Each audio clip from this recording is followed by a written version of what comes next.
disgusting, sexual. Parents say it is not for kids. Pornography in the workplace being played on TV screens, drawings. They ransacked and took off with the family car. People making nasty comments about women. Virus spreading in our area, find out where. Racial language and racist attacks.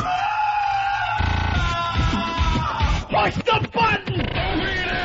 I'm a black ninja, fuckface! All right, we remember. Shut up. We smoke pot with Snoop Doggy Dogg on a daily basis. You're talking out your ass. There's gonna be some action today. I'm gonna crap myself. Oh, what a log you're gonna have. Holy shit. The Opie and Anthony Show. Holy shit, Yahoo, indeed. Oh. With Opie. I have psychosis. Anthony. I'm a xenophobic asshole. Jim Norton. I don't have the chops to do this. And a bunch of zeros. Good old Ben. Steve really is love. Perfectly enunciating boob. Sorry, Steve. E-Rock! I bring nothing to the table. They love when Hawk fucks up. Shut up. But more importantly, we see Derek's balls. You just relax. Here comes the funny. Problem, Hawk? My crotch is burning so bad. Shut up!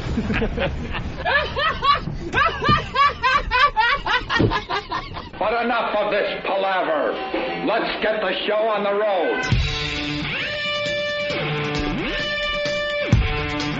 He said, well, you know, we don't have to freeze his whole body. We can freeze his head. It's Friday! Friday! It's Friday! Poor people tend to live in clusters. Look at my knees. I'm hurt. That man old Tommy, I just started kicking the people in their balls and everything. You know, it was so I couldn't breathe. You smoke crack, don't you? You smoke crack, don't you? Look at me, boy. Don't you smoke crack? Look, and my vagina is too tiny, Steve, right now. But these teeth are very small, and they don't damage very much. They pinch. Contrary to popular opinion, I'm the head nigger in charge. Go ahead, go on, leave. I'll help you.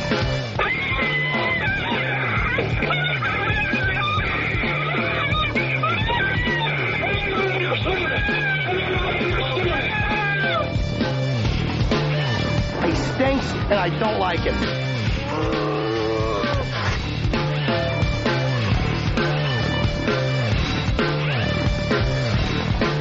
Wonderful. And that's how we begin another Opie and Anthony broadcast. Friday, right? It's Friday, yes. Trying to get my mic headphone ratio adjusted. Think it's okay? I think we're the only talk show that is live today. Really? It's Good Friday. It's Good Friday. The stock markets are closed. That's all I know. I don't know about anything else. Banks? Are the banks open? Closed. Anybody? Banks? Banking institutions? Good Friday? Yeah. I don't think Good Friday's a holiday. But the stock market's closed. Yeah, it must be if those pieces of shit. Yeah, those motherfuckers. Anything? Dwayne Reed? Are they open? Closed? Who knows? Open.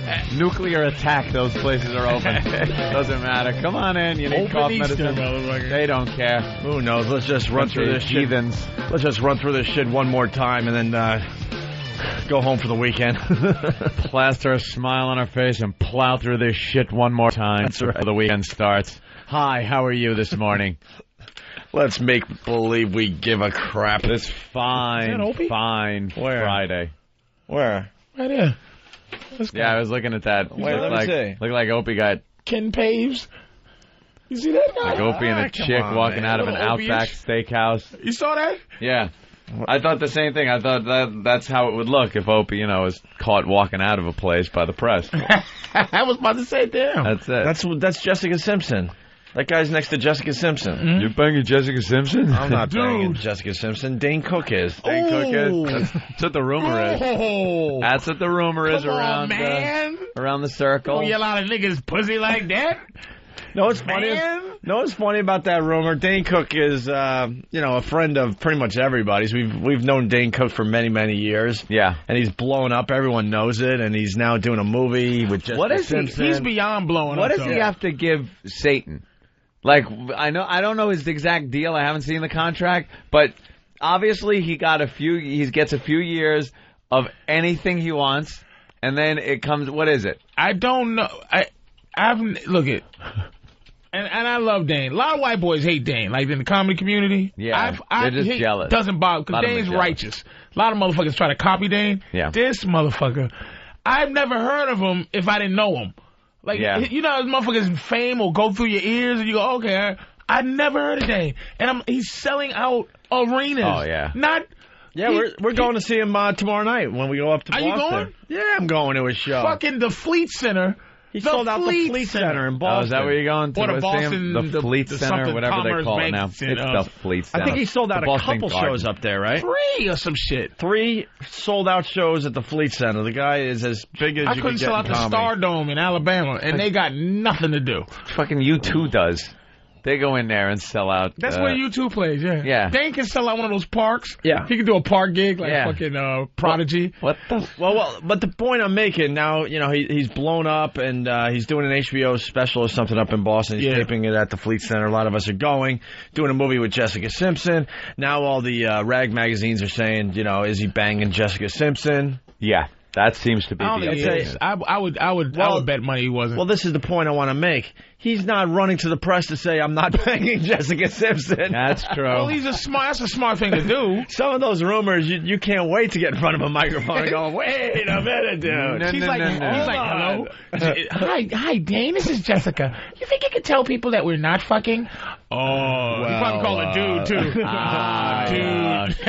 No, dude, you got to keep that going, whether you're doing it or not. Look, I don't want to know, but you can't say no. Dane probably thinks he's upgrading her pussy. Well, yeah. You should say you're fucking me, dude. Well, Dane's got a girlfriend and everything, but he's not running to the press to deny that rumor.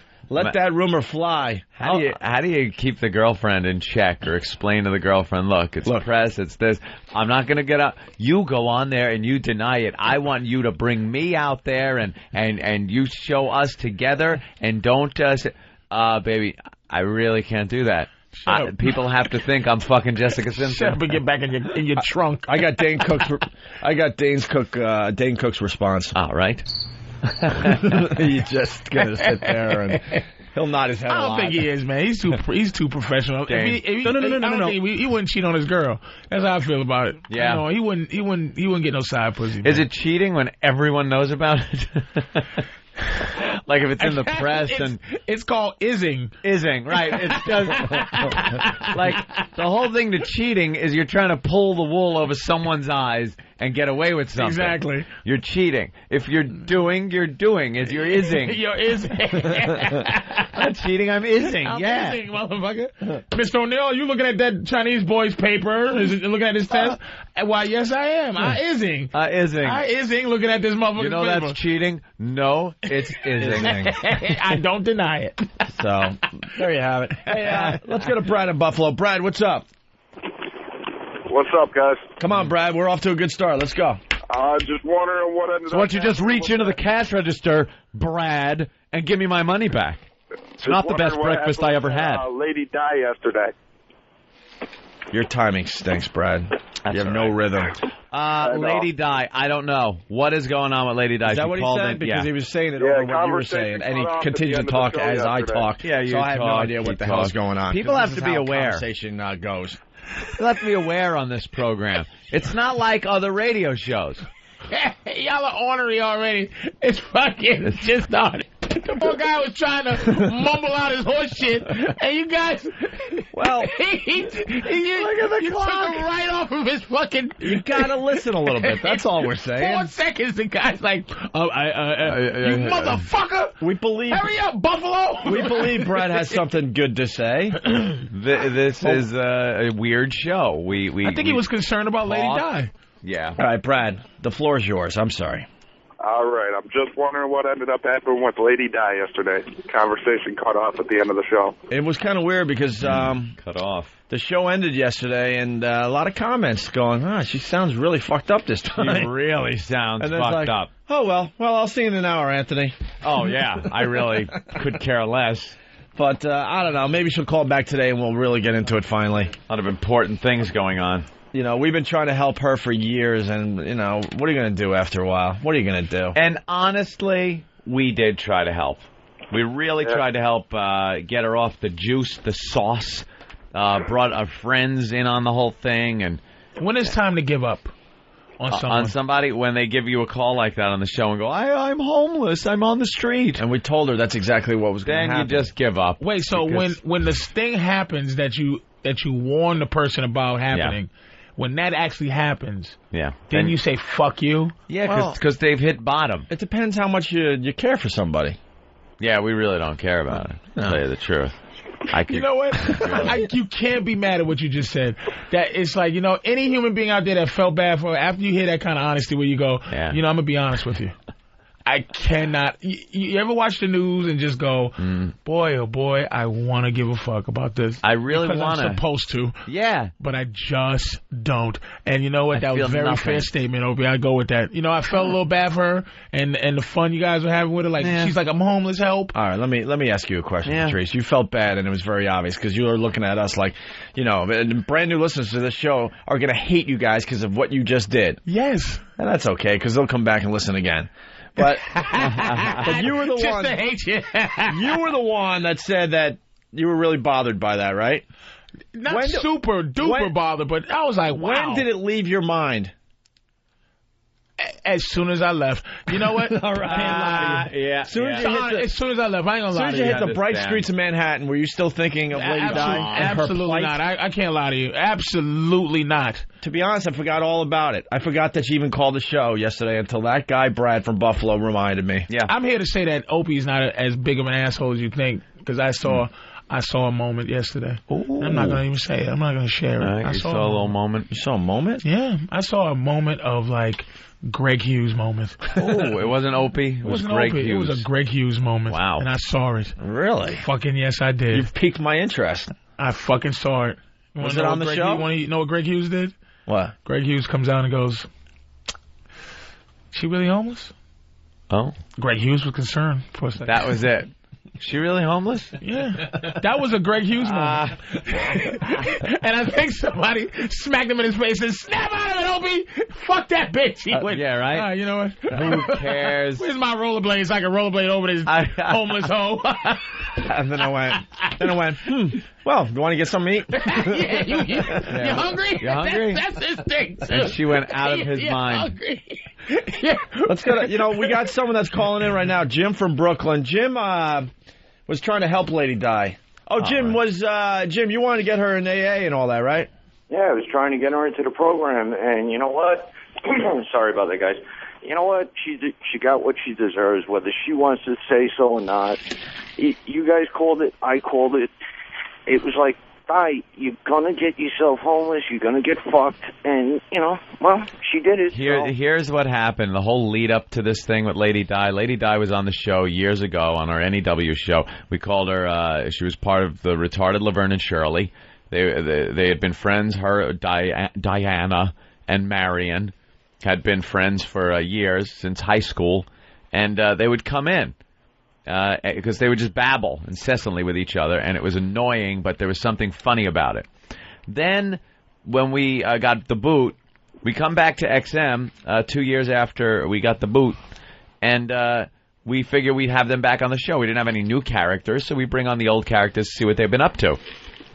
We slowly saw Lady Di's life just going away. She's losing her job, losing her kid, little by little, she's lying about getting jobs and things like that. And we told her, look, if you don't clean up your shit, and she was constantly drunk, you don't clean up your act, you're going to end up on the streets. Just a homeless... Hadn't she lost a kid on the old show? I think she had lost... Yeah, toward the end of the old show, she had started like this little slide. But, on the new show here, she has just fallen apart. And now she's hit rock bottom. There's really nothing you can do for somebody once they bottomed out like that. They have to really see that they bottomed out. And we saw her. She came into the studio a couple times, and she is pretty much pickled at this point. Yeah. Her color's not right. Oh, my God. He's pickled. No, I'm not even kidding. Her color is not right. It's not right. She's got I don't think she's even hit it yet because she's still sitting there. Yesterday, she was sitting there going, oh, no, that's not true. She's still lying. That's not. I'm not drinking. I'm not doing. And then she's, looking to get donations from Whackbag, who gave money to Patty, right, and Pat from Unaki. Well, Jim was a good guy, man. He came out of the woodwork to just say, "Look, I want to help this woman." Yeah. And, what would be funny would be if you did do a donation on Whackbag, you'd probably end up owing Whackbag $2,000. There you go. Yeah. Hey, Jim, Marion's on the phone, so we got to say goodbye for now. All right, later, boys. Lady Di's best friend, Marion. Marion. Yeah, hi, how you doing? All right, so Lady Di called us yesterday out of desperation, begging us to help her. She said that she's homeless. What's the story? Back in January, she went into rehab. They gave her medication to take, to get off the alcohol. She couldn't handle it. And she just wanted out. She went a little nutsy at the end of the 28-day program that she was supposed to go through. She decided she's hanging out with this guy this guy has been in and out of jail. Oh. He's a real ass. She is really toppled. I mean, she got hooked up with this guy when she was staying at the Salvation Army. And I told her, around Christmas time, get help. You look horrible. You look like crap. They fired her at Dunkin' Donuts. They fired her from Dunkin' Donuts? They fired her because she went to work one day drunk. Yeah, but she's not an alcoholic, though, right? But right. And I told her to go into this place that they help you, St. Joe's. It's the organization in Elizabeth. And I made some phone calls. And they said if she goes to the hospital, they'll put her in. What happened is one day at work I got a phone call that she was in the hospital. So she was on the phone with me, and I said, what happened? The night before she got mugged, panhandling. So she was panhandling and got mugged. Yeah, she was panhandling and somebody beat her up. Better. And they took her cell phone from her. They took a lot of things from her. So I said, well, this is the life you want to live. What are you doing? You stop it? No, I can just see the scene. Seriously, I said to her, this is what you want. This is the life of a homeless person. This is the life. This is what you want. I says, what are you going to do? She says, well, I think it's time for me to get help. So right after Christmas is when she went into that 28-day program that this organization was helping her. I kept in touch with the counselor. Every now and then I'd call her from work. And she would tell me, Diane's doing okay, Diane's doing okay. Diane would call me like once a week to let me know she's doing all right. At the end, I figured beginning of February, she started to tell me about this medication that they give you to wean you off the alcohol. I know all about it, right? I said, well, take it. She was taking something else, too, for her anxiety. I says, this is to help you. I says, take it. I says, stop being nervous. Stop worrying about this, how you feel. If it's too strong, ask for something else, right? So 2 weeks later, I get a phone call, right? Yeah. She says to me, Marion, I couldn't handle it anymore. I'm out. I said, what do you mean you're out? She says, they found something. They give you blood tests, I guess, every week or whatever. Yeah. And I said, what do you mean? Boring. Yeah. I said to her, what do you mean they found something? They found benzoids in her blood, which wasn't connected with the medication. I said, what the fuck are you doing? Oh, nothing. Nobody gave me nothing. I says, look, all right, I have my own problems, right? I said, you know what? You're fucked up. I said, you want help, but yet you couldn't handle the medication. I said, what the fuck are you doing? She says, well, I decided I had enough. I want out. Okay. They kicked her out of the program. They don't give her another chance. This is like, I don't know how many chances that they're supposed to give you. But how does... her counselor said to me that this was it. This was the third or fourth or fifth, whatever. She decided this is the life she wants to lead. So she doesn't call me. We don't really talk as much anymore. So I heard from her like about 3 weeks ago, right? I found out that she decided she liked this guy that she's hanging with so much that this guy leaves her. Believe me, this guy fucking leaves her at train station in Elizabeth behind Pathmark. She's sleeping with all of these fucking homeless people. Yes. I talked to her 2 weeks ago, right? Poor people tend to live in clusters. No, I got home from work yesterday. You guys called me. I appreciate these guys calling me, but I don't. Her father can't fucking help her. So what the fuck am I supposed to do? Yeah. I got my own problems too, right? Well, Marion, I don't understand how someone's life falls apart so late in life. Let me tell you, she's in her late 40s. Yeah. So what? What does that mean? She can't go and decide. She decided she wants to be with this guy. She likes this guy a lot. She likes this guy better than anybody else, better than any of her friends, including me, including a lot of her other friends that we used to hang with. She'd rather hang out with these homeless people and give them. I found out yesterday. Matter of fact, I talked to somebody yesterday. She got a lot of her clothes stolen. Well, that's what happens to the homeless. That's what these homeless people The good news, she can be part of our homeless shopping spree next Christmas. Oh, my God. So what did she say to you guys when she called you? That she's homeless, she needs help, and she wants us to raise money for her. She was trying to solicit money off a whack bag, but it would just go to either drugs or her stupid drug addict boyfriend or booze. She wouldn't do the right thing with it, so you think whack bags are going to come up with money for her? No way. She's looking for money to drink because I helped her out so much. I put money on her phone for her like a few months ago. I helped her too fucking much. I told her, no, I don't give a shit about her. I don't hang with her. She calls me every couple of weeks. I had enough. I had to deal with my own problems 20 fucking years ago. You think I'm going to deal with this again? I said to her, no, I told her 2 weeks ago. I said, this is what you like. She doesn't seem to get the fucking picture. I told her she's going to end up dead. These people are going to knock the shit out. She can't fight. Diane can't fight for herself. I know her for too damn long. No, she's just a big, overweight water buffalo with the lions around and the crocodiles. Let me tell you something. I have not seen her since November. But from what I heard, she lost a lot of weight. Yeah. Her hair's always... Of course, homeless, you can't take a shower. You can't take... You know what I mean? What are you going to do? But I heard she looked so much... Oh, forget it. I heard she looked horrible. Now I want her to come in. And now I need to see a picture of her. Now I want to see her. Now we need her to call back. I don't know. She ain't going to call... What, on her fucking satellite radio taped to her head? She'll call us again today.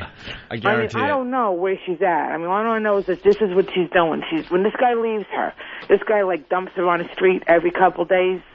And this guy has a place to stay. He stays with his mother. He stays with friends. Yeah. But he doesn't seem to give a shit. You know? Yin-yang dumpster dive. But yet, she will go find him no matter where he is. She will go friggin' find him because this is what she wants. She likes this guy. This guy treats her like... He sounds like a wonderful guy. Me and this guy had a fight back in January, the way he treats her. But you know what? He controls her. He tells Diane jump. She says how fucking high. Well, so this is it. In front of a train, perhaps. I mean, you know, like I said, I don't give a shit. Her father's fed up. It seems like everyone's fed up. There's only so much you could do. Tell me about it. And you know something? Let me tell you, I got my shit together, and I'm doing pretty good. And I keep telling her, if I could do it, and a lot of other people that we know who's been down in the dumps could do it, she can do it. There's people like this in your life that just drag you down in the end. I mean, she's hard. You have an obligation to help them out because you're related to them or they're your friends. And then and then you realize, now this has affected me. Yeah. Now this is fucking up my life. She's calling you. What does she expect you to fucking do? Run a telethon or something for her? And we're not stupid. What is that going to actually do? What does she expect? She needs to go into rehab. To Elizabeth and go look for her? I mean, you know, there's so many people that you know, so much help here. The government gives you, I mean, she's on food stamps. She's on welfare. You know, these people are helping her. But yet she doesn't want to go back into a hospital. She could tell you. I mean, she might have told you that she's on a waiting list to go back into rehab. That's all bullshit. Of course it is. Because let me tell you, she could go right back over to St. Joe's, not today because there's a holiday. She could go right back over to St. Joe's on Monday. Oh, my God, the talking. And they may take her back. Hold on, man.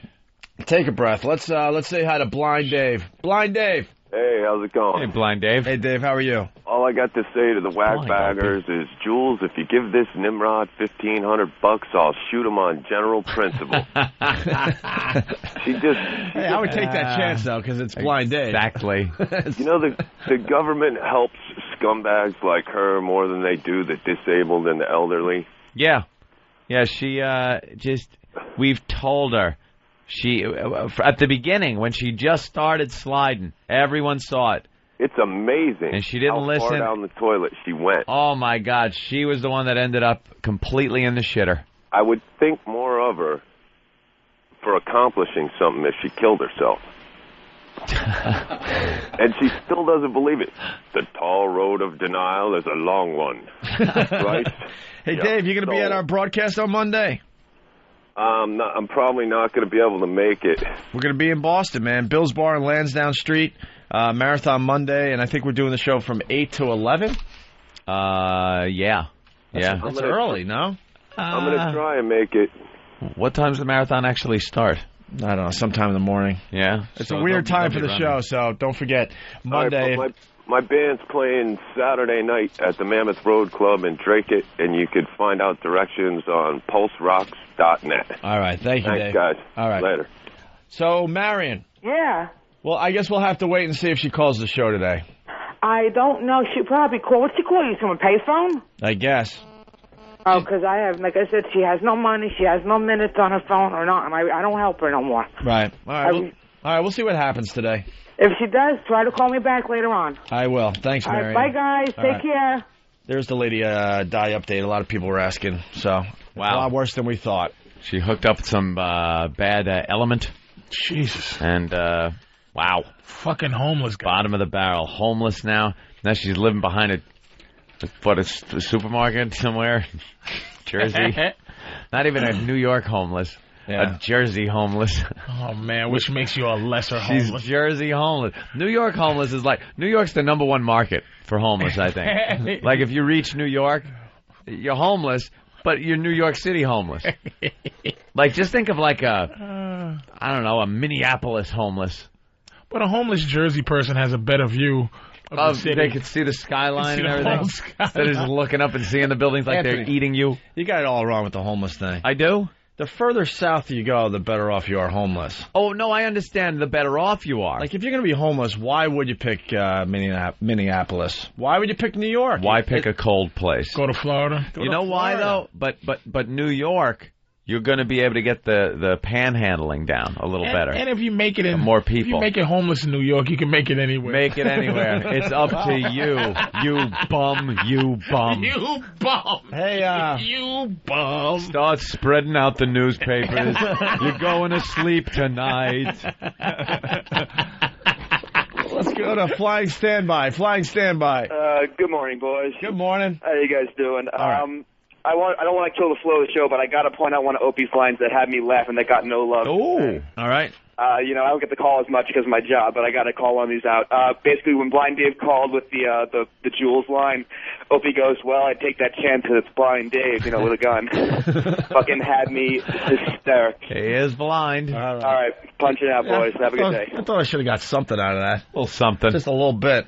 All right, we should regroup because that's just downright sad. Tragic. And I see a glistening look of Karen in Mr. Opie's face. God, there's such no caring here. No, I think I saw some. Oh, just some. I'm fascinated. It's a fly. I'm sorry. I thought it was.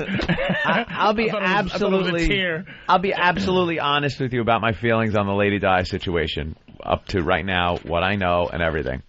I am fascinated with it and want to see her.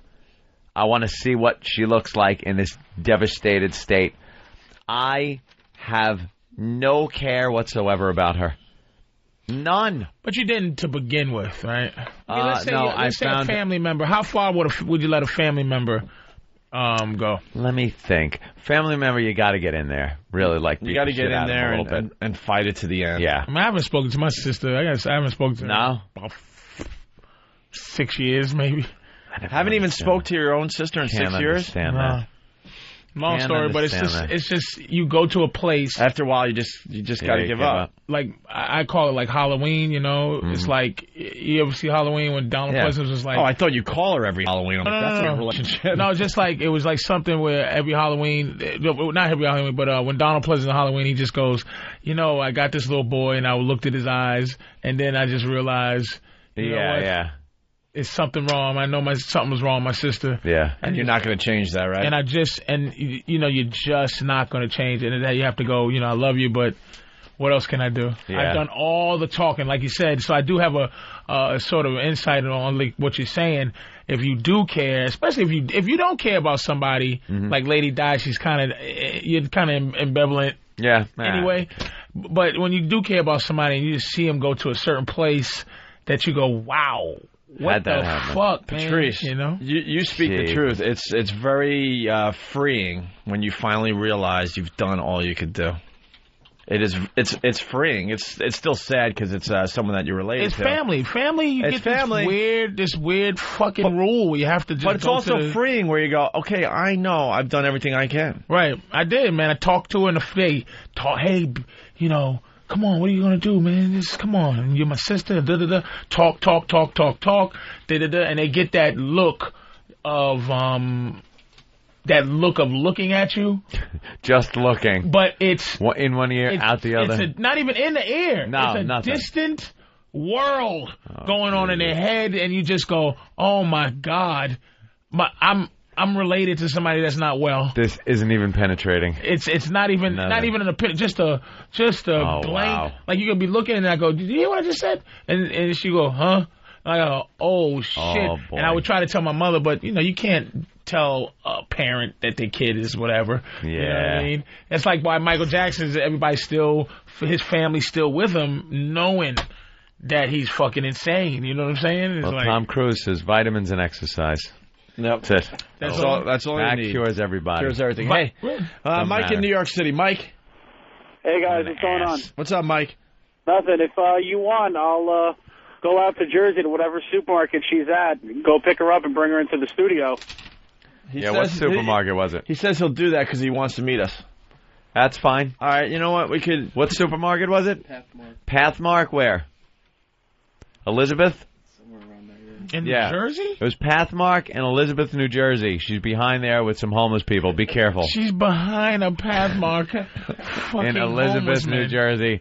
And there's a homeless guy who, like, how she get more attracted to which, like, what's prestige for the homeless dude? Like, whatever. Man, I will suck your dick. You think she's a looker in the homeless community? I bet you she's a fucking hot broad, man. You think she's like a supermodel? I bet you she's delicious. On the Pathmark tour. She's new homeless. Hey, Mike. Which is good. She hasn't been, too much skank on her. There by like 8:15. Fresh meat. All right, here's the deal. Bring us Lady Di.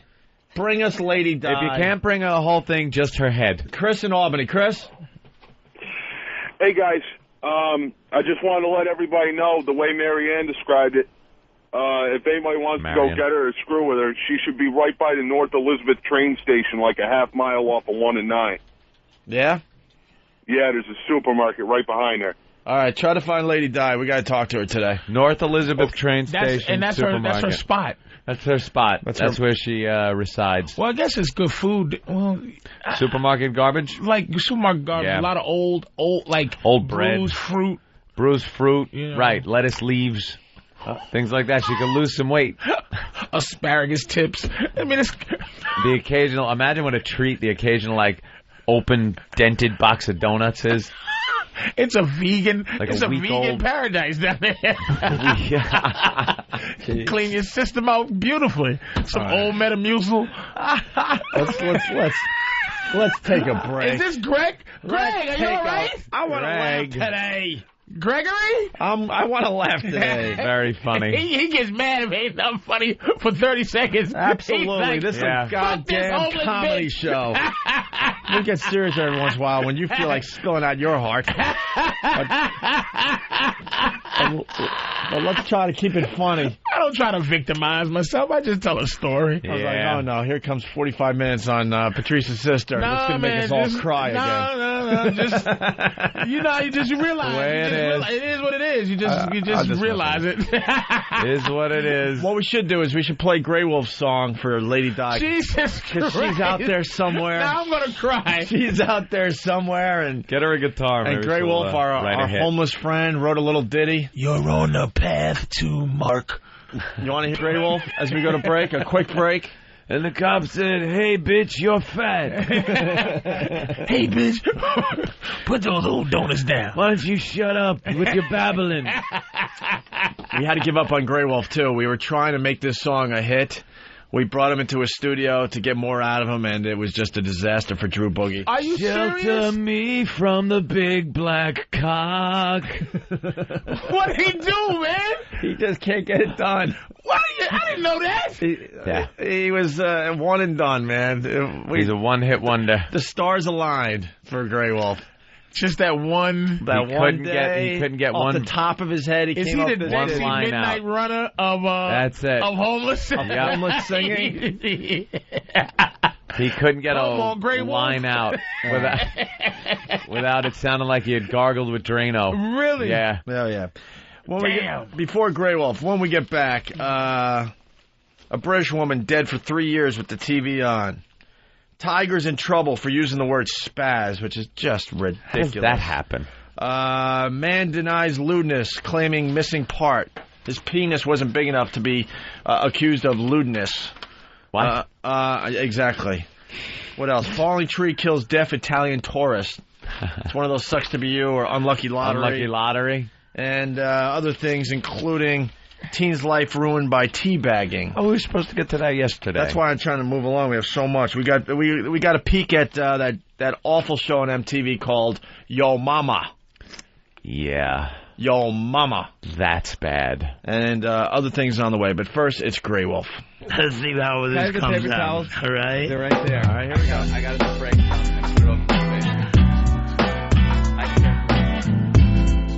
Oh, this is nice. About a man, and he always was so lonely at night. But his voice was rowdy. You could hear it all through this train station. And I'm gonna sing this one.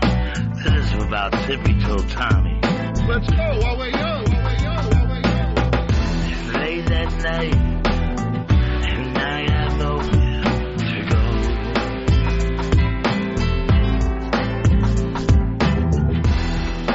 Money's gone and also all my friends. And the cop says to me,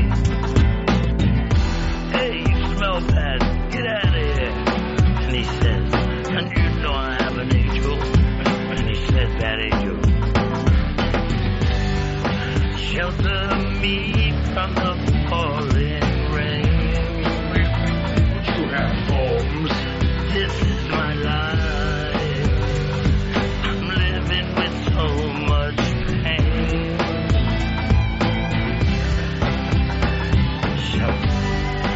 Shelter me from the pouring rain. You have Holmes. This is my life. I'm living with so much pain.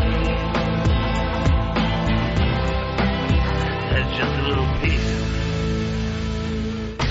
Opie, Anthony, Dance Party Weekend. Wait. Nah. The Opie and Anthony Show. Comedy gone too far.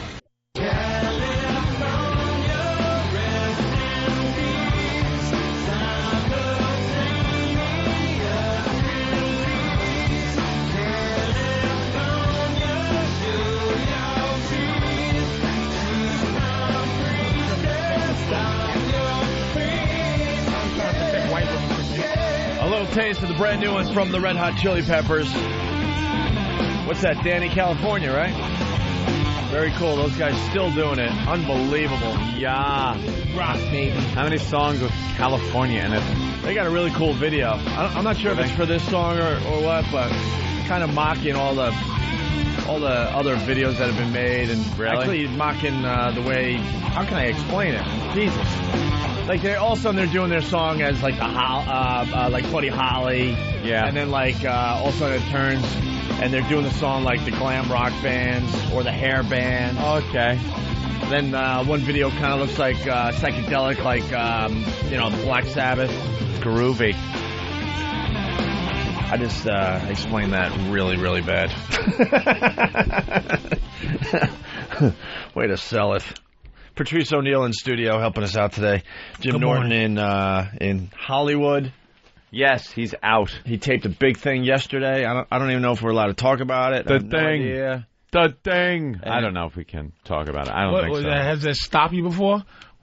Yeah, that's true. Why do you respect that he did fucking kook's privacy? What did he do? He did something for the latest version of Last Comic Standing. Oh. Did he really? Spilling the beans. Jim Norton. Yes. Who has never made it. Well, they're doing some kind of like roast, and he's one of the guys that roast the contestants. It's a good spot to be in, actually. Yeah. Did they pick the thing already? They I have no idea. In the house and shit? They must be filming because they flew him out there to do a little something. So, and then Norton's going to be joining us Monday. We are broadcasting live from Boston. Some of the crew leaving right after the show. Others leaving tomorrow. Wow. Anthony leaving. I think I'm Monday morning before the show, probably. Sometime very early. No. But we'll be live from the hotel.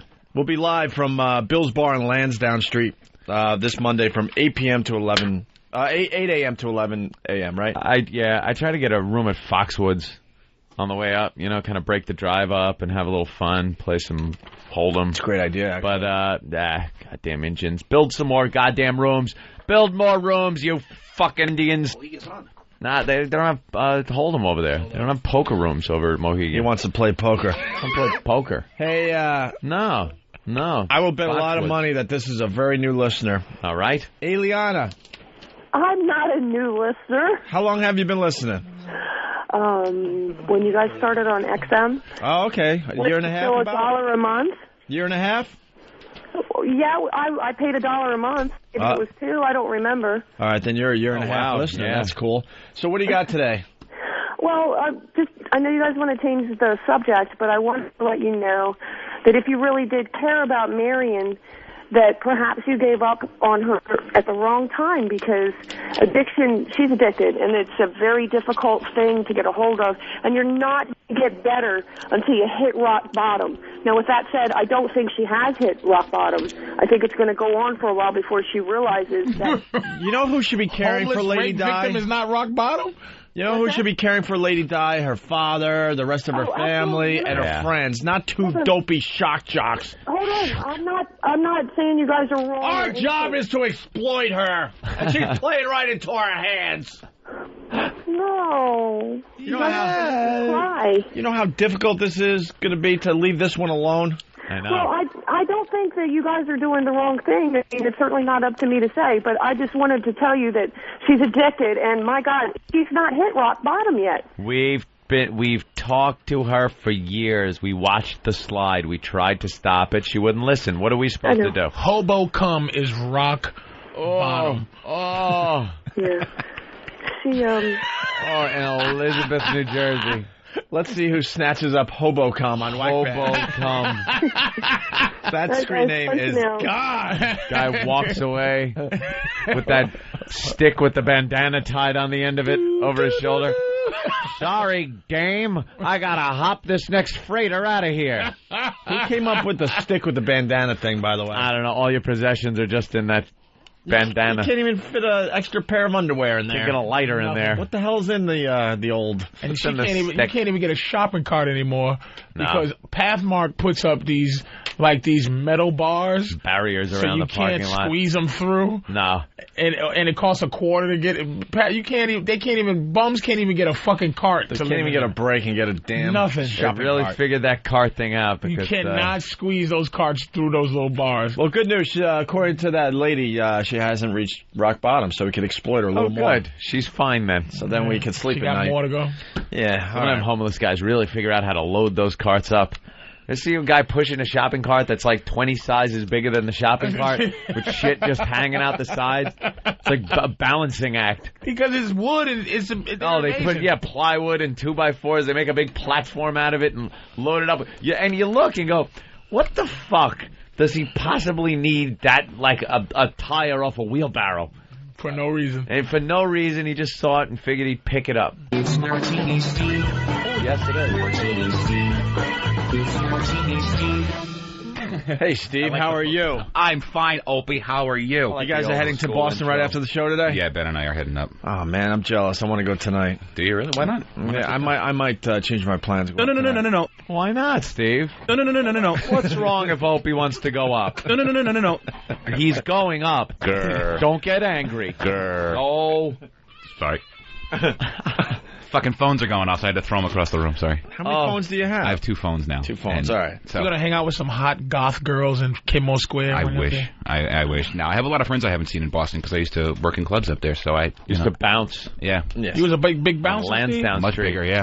Steve, he has that bouncer. He has a tough look and handlebar mustache. Well, he's not fat anymore. I'm not fat anymore, big. so, yeah. But he's big. He still has an intimidating look. Like, if Steve was in a bar, you wouldn't fuck with him. Well, you might, because Steve, dude. he's having trouble with his love handles. I've noticed it about his sexy figure. He's almost in shape, but he is having deep trouble. Yeah, but that's what happens when you lose a pile of weight and used to be a fat guy. Don't get defensive, sexy. I'm not getting defensive. That's a state of... You have no idea what kind of damage you just did. Oh, Steve? my God. Oh, you have no idea. No, this is a guy that wants to have a perfect body. Working on it. It might be genetics, Why don't you just casually mention all the stuff you're doing to try to, like, get the perfect body? He looks look, I know him. I didn't know him when he was a fat guy. Patrice, you just sent him to a Pathmark in Elizabeth. How many egg whites do you eat a day, first of all? A dozen. A dozen egg whites a day.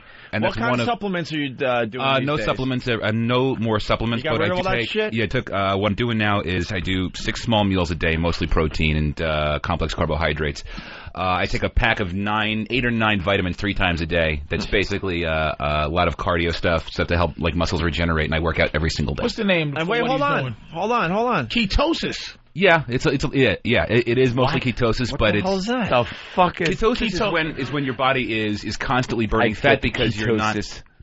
It's the principle that the Atkins and Scarsdale diets were all based on. Your body eats itself. Yeah, your body eats itself, but you're eating so much protein that your body is never really searching for what it needs. You should have said that he looks like he has like really good abs and stuff. Because now he doesn't. I can't lie to him, but he got looks good on. Two guys would go. I would go, "Hey, Steve, man, you looking good, but you having trouble with the little tum tum." If that's the truth, what the fuck? I'm not disrespecting the guy. No, he's not. You're not around here every day. We've all have decided don't even talk about what's wrong with Steve. You play right into it. So you motherfuckers like never told him. I'm his only friend in this motherfucker. That's bullshit. He looks amazing compared to how he used to look. Look how he Steve is a god. He looks good. But he's a little obsessed with getting it even better. How many hours a day do you work out? Minimum an hour and a half. All right, that's not too bad. One day he's handing out shit pills to all of us. Well, I wasn't. Steve, who tried the shit pill? Get everybody to shit. Everybody shit with me. I tried him, dude. The oxy powder, yeah. Yeah, the oxy powder because of this morning radio, we're eating the eggs every morning and you get bound up when you're getting bound up like crazy. So oxy powder worked, right? So this ass comes in with this shit powder, I call it, or shit pills. I tried it. E-Rock tried it. Derek tried it. I think Danny tried it. Half the place tried it. This is dangerous crap. And somebody told me about it. How long did it take? To have your first very violent bowel movement, it takes about very violent. Quickly. You better time when you take those pills. You got any with you? No, I could bring you some if you want them, really. You got a time when you take these pills. Because if you wake up in the middle of the night a little groggy and think you might just have to let a little gas out, you could be in some serious trouble. Oh, yeah.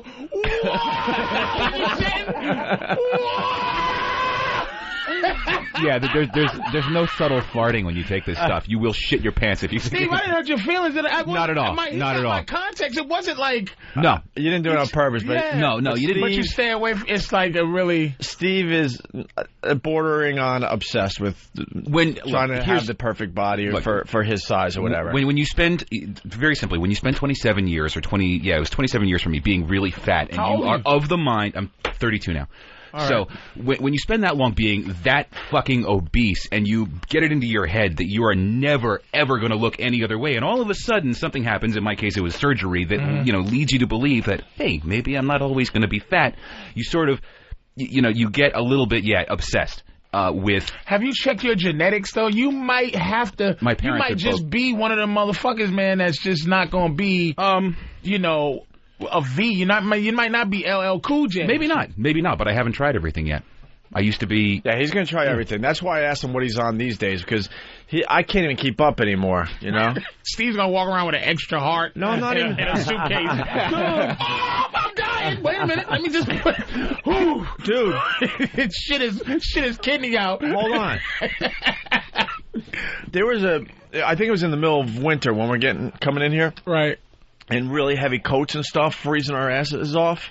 He was there that day. I think I was there. He had a robe. I was walking around in the bathroom. Sweating? Yeah. Wait, you were sweating because you were cold, or sweating because you were... now I don't know why you were sweating. I was sweating because I took too much of one of the supplements I was on. That's what I'm saying. So the fucking fear of maybe shocking your body is less than the fact that you want to look better. Correct. The fear of fat is we gravitate towards what we are more afraid, what we are less afraid of. So I am less afraid of shocking my body into some kind of convulsion than I am of being fat again. Yeah. Fuck. Yeah. So he was on this supplement that was scary because he's walking around just dripping sweat and everyone's like, Steve, what's up, man? Are you sick? You want to go home? Spitting. You blew that one off though, right? Yeah, that one won't take anymore. So. Damn. And they're worried about stupid Barry Bonds. We're worried about our little Steve here. I wonder if looking like... Oh, look at that picture. See? Well, and that's why Steve. That'll do it. Look at Steve. That'll do it. Can you do a before and after? Yeah. Steve. You want hits on your website. You do a before and after. People will be like, wow. Steve wants to be a hot chick. Wow. He really wants to be hot. So... I cannot believe you. Now, what's your wife? Is your wife doing the same thing you're doing? She's not. She goes to the gym a lot, but she's like, she helps. Your wife supportive. Hot? What? Your wife hot? I think she's beautiful. All right. Is Steve's wife, is his wife hot? She's definitely all right, man. Is she really? Yeah. All right, good enough, because I was going to say if she was like a fat guy's wife. Are you crazy anyway, asking, like, what kind of answer are you going to get out of here? I would tell you Steve, if my bitch was okay. If your but you can't ask Opie if his girl's hot. If Steve's girl's hot, because he's gonna say he loves his wife, but he might go, yeah, she's hot, but on some love shit. Like picture E-Rock going, Anthony, is Patrice's girl hot? You go if Anthony goes, what am I do? That's an insult to you, your girl, everything. No, it's not, motherfucker. That's like a nigga saying, yo, I fucked your girl. Good job, nigga. Did you choke her like me, motherfucker? Huh? Did you hang her head out the window like I do, you fuckface? How was the pussy there? I wouldn't get offended. Motherfuckers are so tender. The fuck out of here. God damn, you motherfuckers make me sick with that shit. Dude. Fuck, I give a fuck. What do you think of my bitch? We live in the real world. You niggas is crazy, man. Because the context, I just want to know if it is what it is. You live on the black version of Earth. I don't. You see how fucking gun shy you black people have gotten white people? We're afraid to say anything about anything. Girls, it's all gone. It all stemmed from the black people. Where we were afraid to say that. Now we're afraid of everything. Retards, fucking everything. We can't say shit about nothing. You two crazy motherfuckers. I can't believe I just got a goddamn speech. You niggas just said, fuck that homeless bitch. And I go, is his wife hot? Hey, got all slavey and shit. Oh, Lord, I don't ask no questions like that. What if Opie asks me, is your girl hot? If he goes, I don't think so, I'll be like, all right, cool enough, nigga. Then I won't be working in the house no more. They put me back out in the field. Jesus Christ, man. Your girl's all right. Shit, whatever. Like a lot of white guys wouldn't think my girl's hot, man. She got a lot of ass, a lot of titty. Your chick's smoking. You know what I'm saying? She got up on stage. She might be too big. I think she got up on good. stage. She looked hot. Pull a tits out and shit. You did certain things. Look, I'll speak for the room. Everyone was like, what? Patrice got that? Yeah. I don't fuck around, nigga. And I never fuck with ugly bitches. I refuse, because I was like, Steve, but here's what I did. I took mental oxy powder. you did a brain shit. I let my body go to shit. But you let your brain take a dump. I'm going to work out my mind every day, 6 days a week, 16 eggs, you know what I'm saying? But I was like, Patrice must be a smooth operator, because how is he getting that? How are you getting that? And she knows I'll get another one. Like, she knows I'll get another one, because she seen me talk. Uh-huh. She seen me talk. So I just get another one. That's my working out. But I still need to work out for my health. Mm-hmm. But I wish I could be shocked to be that obsessive. But when you get like that, you gain things, but you lose things. You know what I mean? You just look. I don't have no. I just. It's taken Steve years though. Yeah, hold on. Steve's looking good. Let's say hi to Gino in Philly. Gino. Yeah, I want to say, Patrice, man, you're the only motherfucker in the studio, guys. Kahuna's big enough to tell Steve the truth to his face. I'm his only friend in this motherfucker. I'm like, Steve, you're a little tender in the belly part. You look sexy, but you still pokeable. But he's working on it. That's like, somebody's in a race, but Patrice, and halfway down to the finish line, Patrice is going, you're not at the finish line. What the fuck's the matter with you? The guy's still running. This guy on the phone knows the context of which I meant it. I meant, like, that was my way of going, you know what, Steve, God damn, you looking good. But I'm like, to work out that much, I see the tum-tum. So basically I'm going, so what's going, if I know it, he knows it. Oh, he's saying it again. What? I'm saying, so what's going on? I'm looking for help. Like, I'm going, what's going on where this thing ain't happening? Where it's not just V'ing up like that. And I know he's been working hard, but the motherfucker, the rest of his body is looking tender, sexy, shoulders, arms. So I'm going, wait, Steve, still a little kissable down there. You think those arms are a little soft? No, like in shape. Like, you can see this motherfucker's body changing. He's obsessed in front with working of my out. What are you doing about the sides and the what are you doing? A lot of cardio, a lot of just constant cardio and ab workouts. And the reason this is still soft around here is, number one, I was really fat and had a lot of extra skin down there, and it was all stretched out. Two, this is when you lose weight, especially when you work out this much, you shred it from the top down. So that's the last part to go, is the midsection. All right, let's say hi to Mark the trucker. Mark. All right, fair enough. There you go. Fair enough. Hey, I just got to say thanks to Patrice for bringing the funny back to the show. Hobo cum. It's rock bottom. All right. There you go. So anyway, Steve. Yeah. Okay.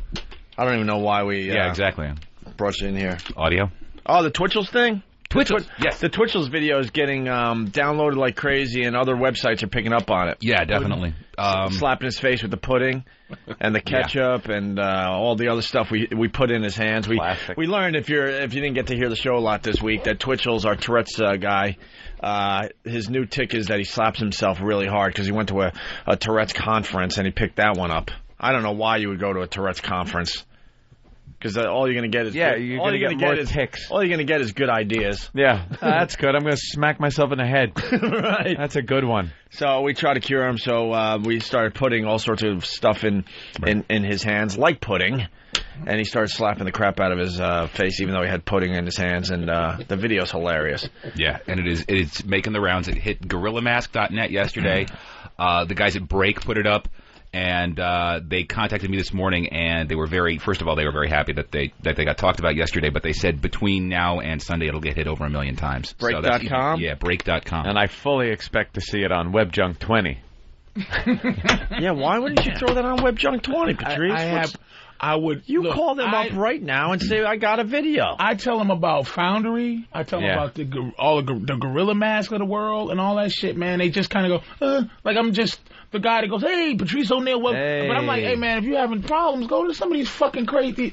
I'm giving them Foundry. They want to stick to like one. We can make sure this show goes on for another couple seasons. I'm just like fucking telling them, here's a number. But you know how motherfuckers are. You know how motherfuckers are. Oh, yeah. And then they act like that's their idea later. Yep, right. When it's exposed, and it's like, oh, remember I said, oh yeah. Well, we've gotten some more videos from these places. Because Steve came up to me, and was like, hey, if you need one day, he was like, you know, I go, I just thought about Foundry. I said, man, go Foundry.com, Steve. Yes. So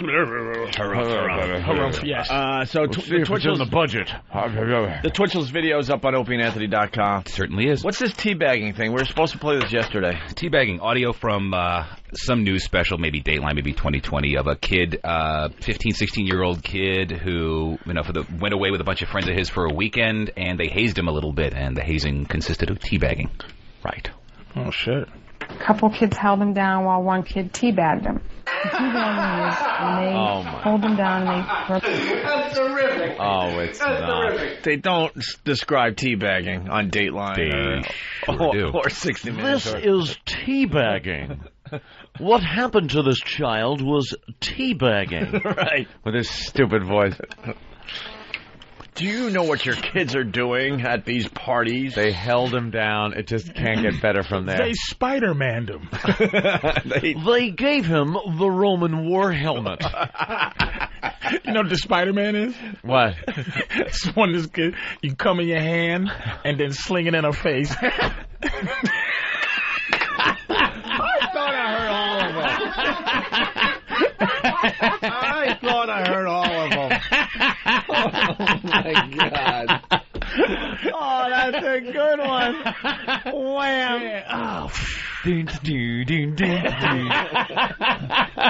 stinks, and I don't like him. Oh, is that a good one? That's great. All right, let's get back to this story. A couple kids held him down while one kid teabagged him.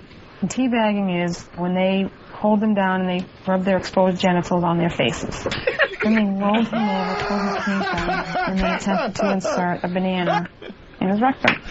I like people a lot. My trust in people has gone down a lot. Your grades went down too? Yeah. I didn't do anything at school. Didn't go to the classes, and when I did, I just sat there and did nothing. I spent 15 years working my butt off, keeping my kids safe. And now look. I said I'm away with you for 3 nights, and look when I get back. This is when I get back. I get back a totally different kid. Oh, wow. He got teabagged. They attempted the dirty Sanchez. Gave her son the angry pirate. The magic dragon. The what? The magic dragon. You come in her mouth, and when she tries to spit out, you hold it closed and then tickle her, and it comes out her nose.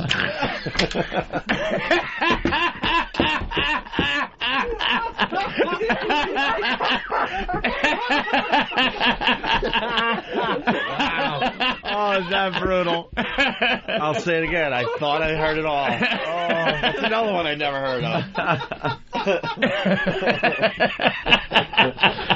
Oh, is that good? It all came to a head with a donkey punch. This is brutal, man. Wow, that was bad. So they held him down, rubbed their nutsack on his face, just teabagging, and then flipped him over and tried to stick a banana up his ass. Yeah. Oh my God. Not gonna fall for the old banana up the ass trick. Ring, ring, ring, ring, ring, ring, ring, banana phone. Ring, ring, ring, ring, ring, ring, ring, banana phone. Oh. What are you looking for? All right, let me hear that song again. All right. Ring, ring, ring, ring, ring, ring, ring, banana phone.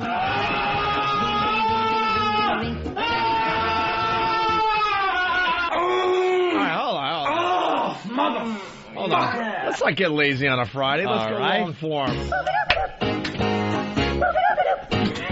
Ring, ring, ring, ring, ring, ring, ring, banana phone. Ring, ring, ring, ring, ring, ring,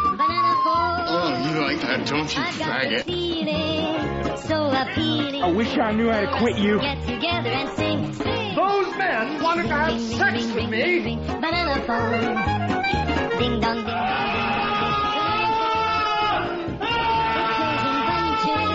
Keep your hands off my mule. The best beats the rest. Cellular, modular, interactive, modular, ring, ring, ring, ring, ring, ring. Banana phone. Ping pong, ping pong, ping. Banana phone. It's no baloney. It ain't a phony. My cellular, banana phone. 3 simple words. I am gay. Yes, I am gay. Let's go to Joe in Chicago. Joe. Boys, have you heard of the Tony Danza? What's the Tony Danza? Tony Danza is when you're banging a chick doggy style and she won't let you come in her patoot. You spit on her back and you tell her you came. When she turns around, you smack her in the face with your dick and you go, "Who's the boss?" That's the cop that got shot in the foot. He shot himself in the foot. What? That's the cop that shot himself in the foot. Oh, the cop that shot himself in front of the class. Yeah. He was doing a demonstration, and he goes to take his gun out, and he had it was loaded.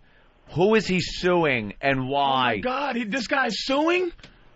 How could he sue? Let's get the... He brought a loaded weapon in. Wait, I'm really confused. First of all, Joe, thanks for the call. Here's the clip.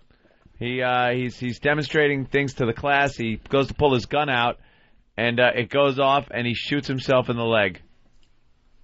And so now he's suing after shooting himself? Who is he suing? All right, someone... now look. They'll check out the story and give it to us in a little bit here. This big motherfucker. See, he takes his gun out. Why would you...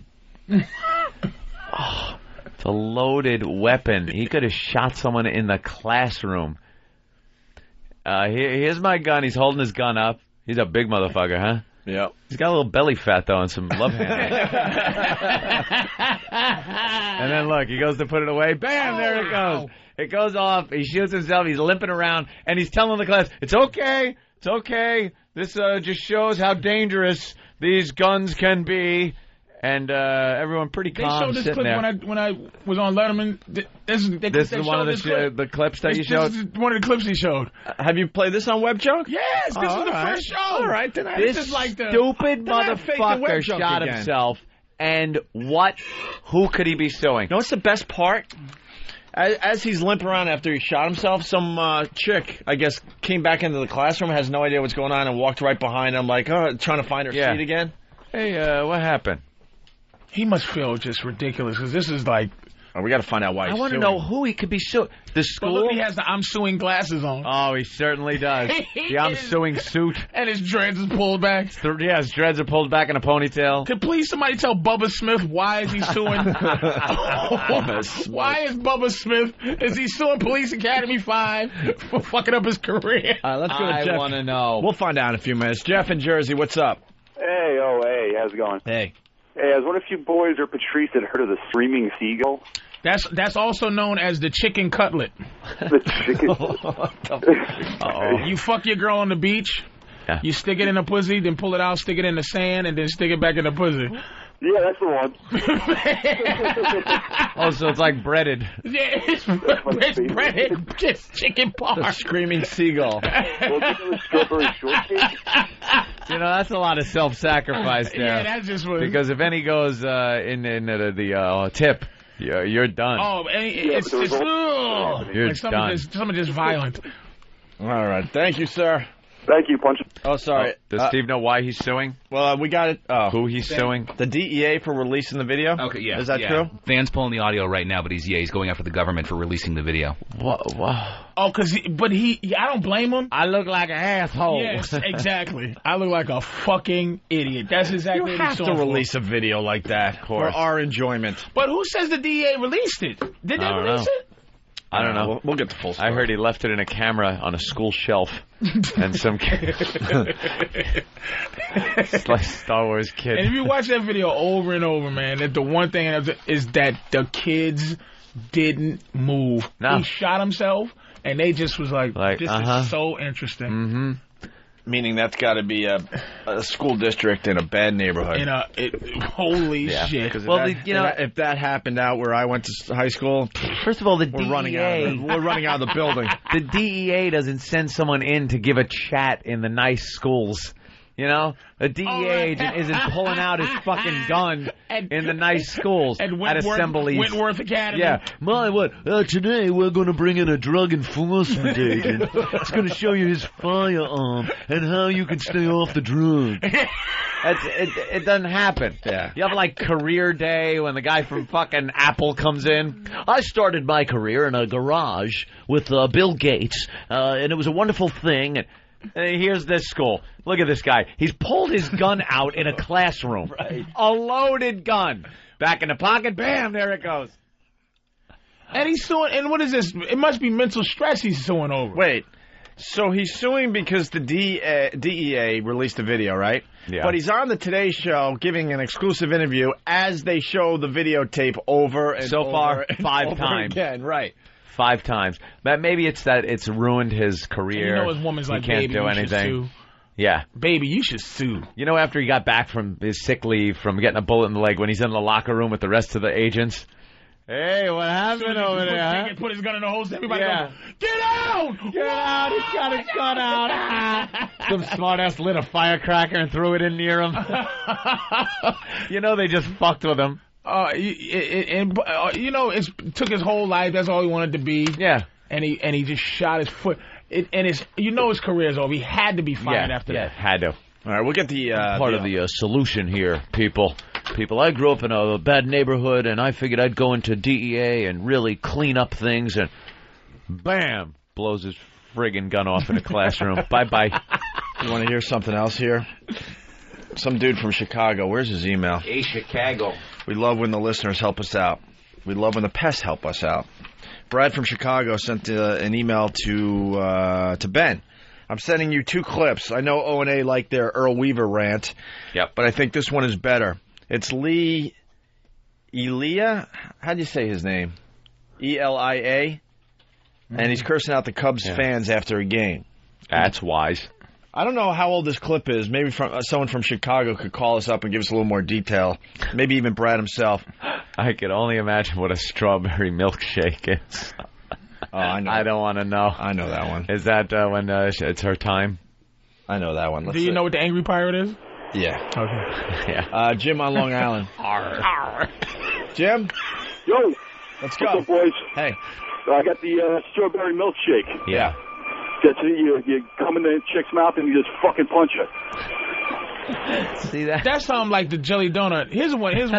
The cement mixer. You fucking up doggy style, and she hits her head on the wall, and paint chips fall from the ceiling into her head, and then you come in it and mix it all up.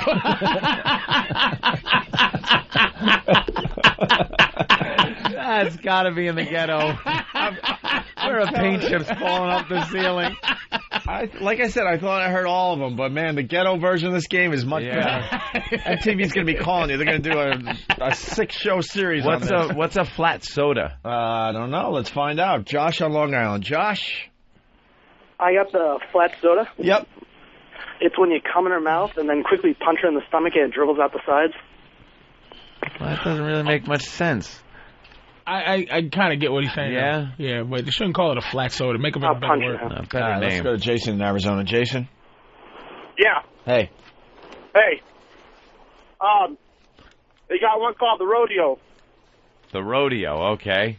Yeah, you get your girl doggy style, and you get in her, and then you tell her this is how your sister likes it. And you got to stay in her before she tries to get up and start kicking your ass. Yeah, I heard that one. You got to stay on for 8 seconds. That's an old one. We don't want to do old ones. Sally. Hi. Hi. Lee Elia was manager of the Cubs for the 82 season and part of the 83 season. That's all they could stand him for, I guess. Oh, yeah, Sally.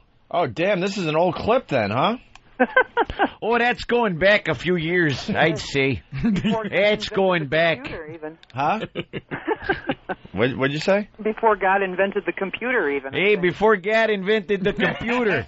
There's what Sally's saying. Hey, Sally, you know what the dolphin is? No. Is when you try to fuck your girl in the ass, she goes, How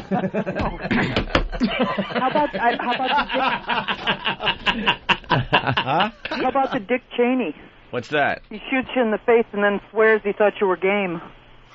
No? No? I love it. I love it. She's super Chicago, right? No? I like Sally. What, nothing? She's super Chicago, man. I didn't get a thing from that one over there. So, Sally, the Cubs... They left me hanging.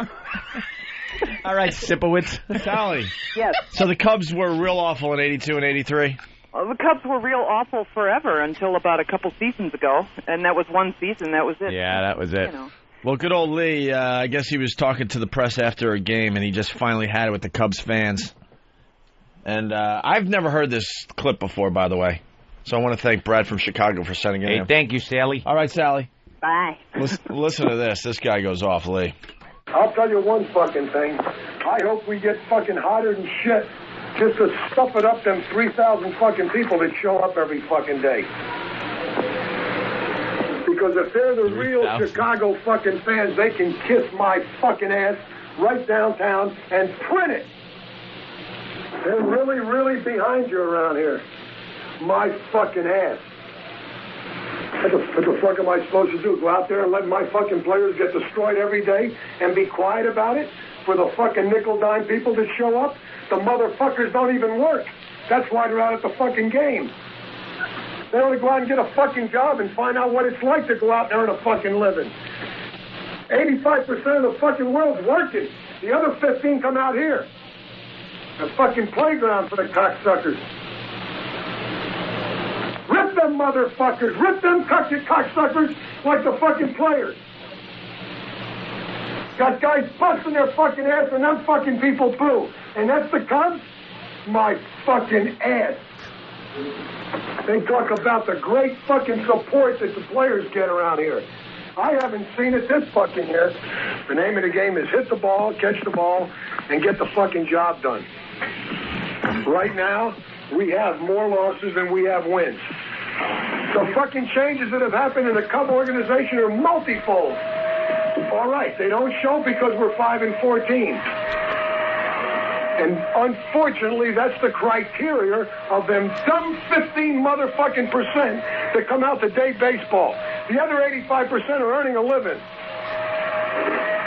It'll take more than a 5-13 or 5-14 to destroy the makeup of this club. I'll guarantee you that. There's some fucking pros out there that want to fucking play this game. But you're stuck in a fucking stigma of the fucking Dodgers and the Phillies and the Cardinals and all that cheap shit. All these motherfucking editorials about Say and fucking the Phillyitis and all that shit, it's sickening. It's unbelievable. It really is. It's a disheartening fucking situation we're in right now. 5-14 doesn't negate all that work. Got 143 fucking games left. What I'm trying to say is don't rip them fucking guys out there. Rip me. If you want to rip somebody, rip my fucking ass. But don't rip them fucking guys because they're giving everything they can give. But once we hit that fucking groove, it'll flow. And it will flow. The talent's there. I don't know how to make it any clearer to you. I'm frustrated. I'll guarantee I'm frustrated. It'd be different if I walked in this room every day at 8:30 and saw a bunch of guys that didn't give a shit. They give a shit, and it's a tough National League East. It's a tough National League, period. Wow. That is a good rant. Fucking amazingly honest, that dude, man. Well, Pissed off individual. Listen to this. Warren in Jersey. Warren. What's up, boys? Hey. The interesting part about this clip is that he got fired at the end of the season, and the Cubs made the playoffs the next year. The next year. So he was telling the truth. He said he had the players, on the team. I guess so. He had the talent. God bless that guy. Wow. Very good, Warren. Thank you. Sure. Hey, Brad, I don't understand the bashing of the people that show up, though. They were booing him. Is that what the problem was? He's like, fuck you, booing. What you jobless motherfuckers. We should be booing you. That's genius. Like he's like that is really coming out during a afternoon Monday game at 12 in the afternoon. Yeah, booing his team. and you don't have a fucking job, you hunks of shit, and we're trying. Because they're supposed to be fans of the team, and so basically saying, look, we're trying, we got the talent, give us some. That's give us a ballsy, give us a little time ballsy here. speech then. That's Very genius, good. and I bet you the fans never booed again, and I bet you the team got better just because of that, man. At 82, 83, you could go to a game and it was still pretty cheap. So, nowadays, man, if your team sucks, I have no problem booing, and nice and loud too, man. If it's nice and fucking like loud, you can boo the Knicks. Absolutely. Like the Knicks, because the amount of money you're spending to go see the Knicks, which is one of the worst teams in the NBA this year, $1,900 for floor seats. Yeah, you should be able to boo and do whatever the hell you want. That's amazing. If they're not trying, but like say the New Orleans Hornets, if you're a basketball fan, the New Orleans Hornets or a team on the way up, the by Clippers, the way. like somebody they just try and you see that they want to win, they just don't have it. But the Knicks, motherfucker, they're horrible. And Larry Brown's but this guy, man, that's how I feel about comedy sometimes. Like, are you serious? Like, am I trying to how much pressure you putting on me to make your day, you loser motherfucker? God damn it. Yell at the audience? Yeah, give me a break. It's about the fans pushing you. Like the fans going, come on, motherfucker, you do this for us. And you go, you know what? I wanted to go to sleep, but you know something? I'm fucking awake now because I want to do well for you.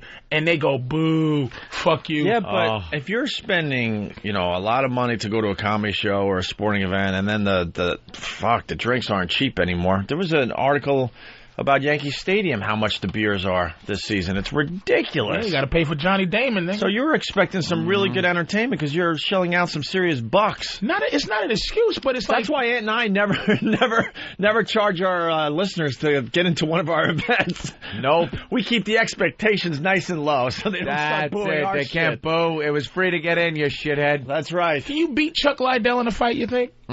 You keep, or whatever, any Joe Rogan, you know what I mean? It's like, if you can't, you can't, right? So it's like, these teams, they can't. These motherfuckers just can't. So it's like, don't boo a nigga. Well, then, you know what? Because he can't? You know what? Then you got to drop the prices until the team gets better. Drop the prices to... But that's why the prices are high, so you can get a motherfucker for the beer. No, I understand. I understand how the economics of sports and all that works, and how you got to spend the money to get the players and stuff. But if your team is, blowing chunks, then you got to give something back to the fans. Give something back so that they're not booing. I'm not kidding. Like the Islanders, free fingers. Hold on, free foam fingers for everybody. Hold on, the Islanders.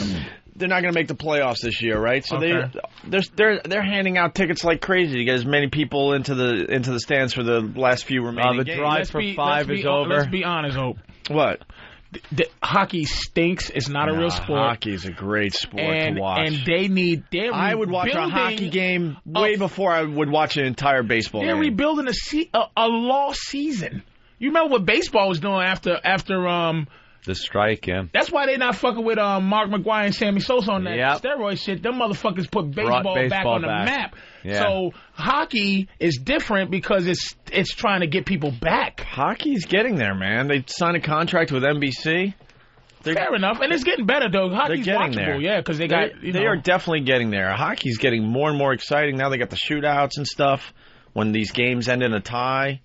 They're on their way. But I would watch. Like I said, there's so much more action in hockey. I would rather sit through a hockey game than a baseball game. Can you explain? And I'm a Mets fan, and they're, they got a great team this year, and they're going places. But the pacing of a baseball game, I can't handle it. It's unwatchable. Explain to me, because they should give you a version of a baseball game that lasts 1 hour. And the purists will be like, no, man, that's what's so great about it. Pitching changes after every 2 fucking innings. That's what's great about it. You could start watching a game at 8 o'clock at night, and in 2 in the morning, it's still going. Right. And 100. Here's the thing about baseball bugs me. They should repackage baseball games and make it an hour long. 170 games or some shit. The star pitcher pitches 30 times or some 30. This motherfucker has a part-time job, and he's a zillionaire. They made it really difficult to be a 20-game winner. When we were growing up, there were 20-game winners all the time.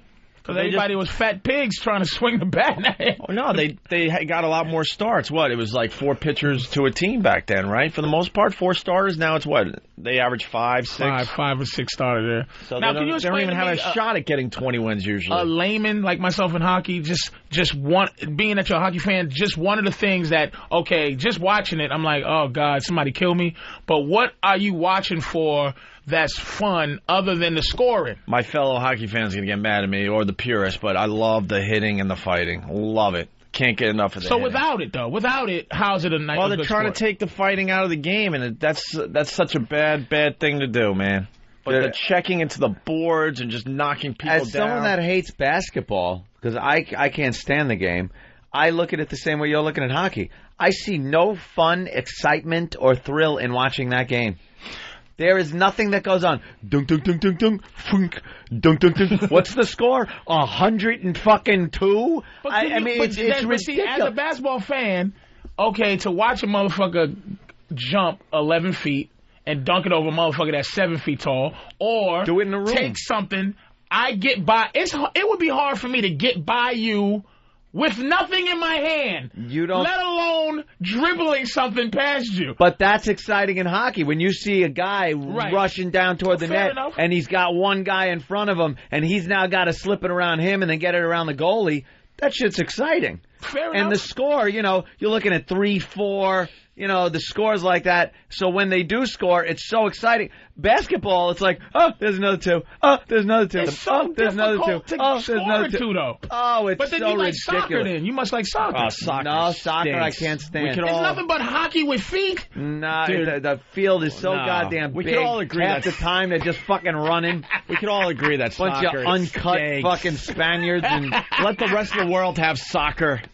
Yeah, take it. Take it. Call it football. Maybe we'll catch on. Maybe you'll trick the Americans.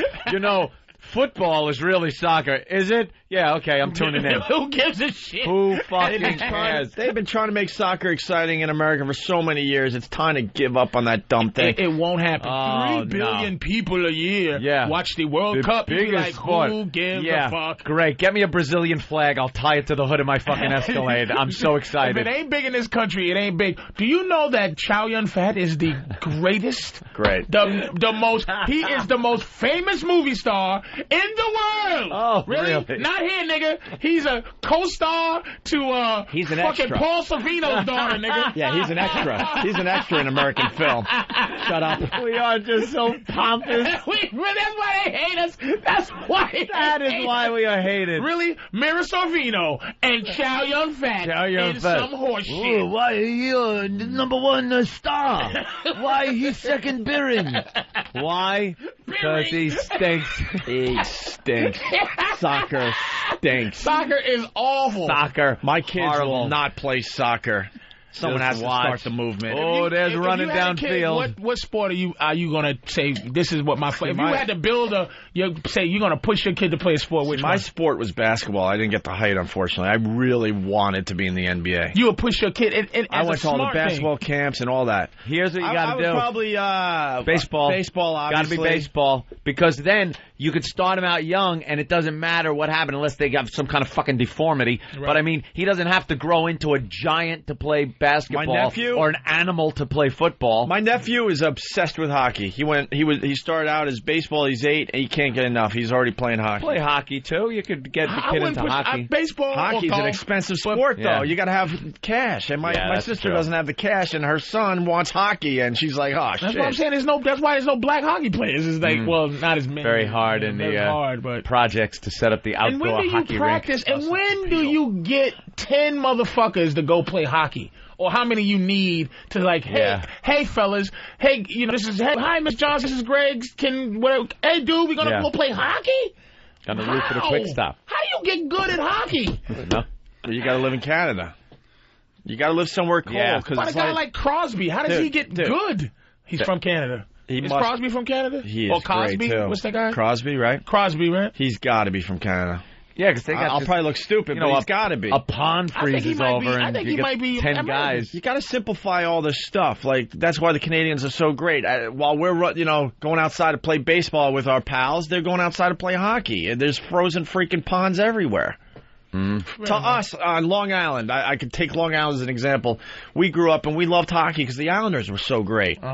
So we're like, hey, all right, let's play hockey. And you would get rink time at like 2, 3 in the morning if you were lucky. And then the Canadians, same kids your age, they're going outside at 2 in the afternoon after school and playing hockey every fucking day. Play some street hockey. Street hockey was great. Car. You have to move the net out of the middle of the road. Oh, street hockey rocked. Drive by. You need a stick. You need a helmet. How do you get skills? Dude, you just need a ball for basketball, You have to learn how to ice skate. Dude. That's a faggy thing in itself. Did you just be graceful on ice skates. That is true. Did you just say helmet? Yeah, it's the faggoty parents nowadays that invented the helmet. Okay. Yeah, you got to point When we grew up, we didn't have helmets. You got to point We didn't bike ride with helmets. We didn't play street hockey with helmets. No. We barely had a helmet when we were playing Little League. You know what? That's because Remember jumping my bicycle over ramps we made over garbage pails? There were no helmets involved. I think I tore my ACL when I was 11. When you were 11. And limped it off and came out and played the next day and had a high school football career with a torn ACL at 6. We just did fucked up shit. You did things. You had no safety equipment. Hey, get on the handlebars. I'll ride you home. Oh, your foot got caught in the spokes. Helmets. Look at that mess. Our generation didn't have helmets. Helmets, pussies. To this day, I don't wear a helmet. I'm inline skating, getting up to some stupid speeds, going down hills you shouldn't go down. Have a helmet. No helmet. And hip guards. And, insane. When did this culture of caring, like football, I love it, unwatchable, because it started with the quarterback, you can't fuck him up. But when I was a kid, or whatever, when I was playing high school football, if you hit a motherfucker, right, and he didn't move, and he was maybe paralyzed, there's no fucking way we would hold the other team's hand and pray for this motherfucker to get up. We'll be like, we'll dance over his fucking carcass while he's shaking like Hulk Hogan before he puts up the one finger and go, yeah, motherfucker, that nigga's paralyzed. And then mark his number on your towel, laugh at his mama. That's what the fuck. Yeah, your son's dead, bitch. That's what we did in high school football. I'm with you because I knew we were going to talk about football in this break as well because we're talking about all the sports and the NFL. It's like, will you let all this shit happen? Let them dance their asses off in the end zone. I want to see that. And if they dance too much, the other team's going to be pissed, and the hits are going to get even better when that motherfucker's running for the goal the next time. And they'll try to hit you, but the thing about the NFL, like entertainment, like whatever, it's a fraternity, man. These guys, for the most part, are not trying to take food out of another motherfucker's mouth. Because football is the worst sport to fucking. It's the hardest and the worst in terms of financial, no guarantee contracts. That's why they fight so hard for bonus money.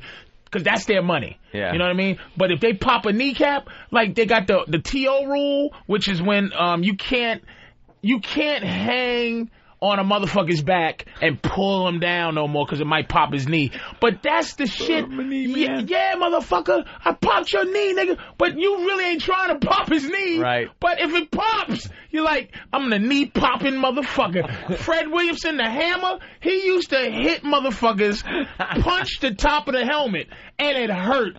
Deacon Jones would punch you in the side of your ear cavity.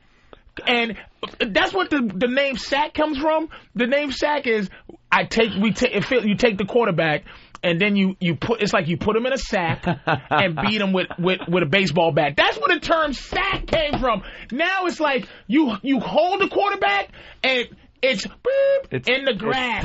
It's touch football as far as the quarterback is concerned. You can't spear a guy with your helmet. You try to murder a motherfucker in football. How do you edit collision course with another man when he's not looking? You go, oh my God, he's not looking. I forgot it when I was 17. I said, oh my God, this guy's not looking. The whistle didn't blow. He turned around and I smashed his fucking face mask. His face mask was bent. He didn't see 350 pounds coming at 4.7 speed, nigga. And good night, bitch. And I was over him humping. I was teabagging him. I teabagged that nigga and Spider-Man that nigga. nigga. Pointing in the crowd, and it wasn't even a play I had anything to do with. The touchdown was up there. I just fucked up a motherfucker that wasn't looking. Nigga, pay attention next time, bitch. Where's your mom at? Your son's dead. That is so true. We were brutal. You guys were modern-day gladiators. Trying to fuck you up. That's right. And Gavin, that nigga plays rugby. Forget about it. Gavin is the toughest motherfucker I've ever seen. He was a rugby star in England, and they play football without fucking equipment. Yeah. That's what rugby is. Yeah, you think the rugby guys laugh at the NFLers? I argue with that pussy about the difference between rugby. Have you ever seen like these rugby guys? Like, have you ever been to a rugby game? Never. It's not football though. It's not football. I understand. They grab. I understand. My brother was really, really into rugby, and I went to a few of his matches. It was insane. They're tough motherfuckers, man. I was like, yeah, you're not from the same mother as me. What went on in your head that you have no problem playing this sport? I could see Gavin killing somebody. Dude, though. I would be scared shitless on a rugby field. Please. It's not. The difference between rugby and football, American football, is the collision, the projectile hitting. Yeah. I'm running, and then you're running, and then somebody is not running anymore as soon as that shit happens. Rugby is a constant movement, and you grab. There's no, oh shit, a motherfucker ain't looking. Boom! To a guy in his naked tight shorts and his fucking no helmet. It'll be deaths all the time. It's less collision, but it's tough. Well, who are the rugby guys tougher than football players? I think, like Gavin is 6'6". I've seen rugby guys. 300 pounds. Right. He could easily be an NFL linebacker, and probably with equipment. And he goes, fucking mate, fucking helmet, mate. Oh my God, mate, I get to fucking hit a guy in his mouth, mate. Nut him, kill him. They're innately tougher, I think, than American football because it's no equipment, nothing, and they're dirty, rotten motherfuckers. But the evil, we take things and just make it a little bit better. American football is a little more vicious. You can kill a motherfucker in American football. But rugby dudes are fucking tough because they're all the same size. John Alama from New Zealand, 6'5", 310 pounds, and a 4'5", 40. A fucking 4'5", 40. You know how dangerous that motherfucker is? Jesus. Unbelievable. I'm telling you, dude. Let me go to Mike in Detroit. Mike, what's going on, man?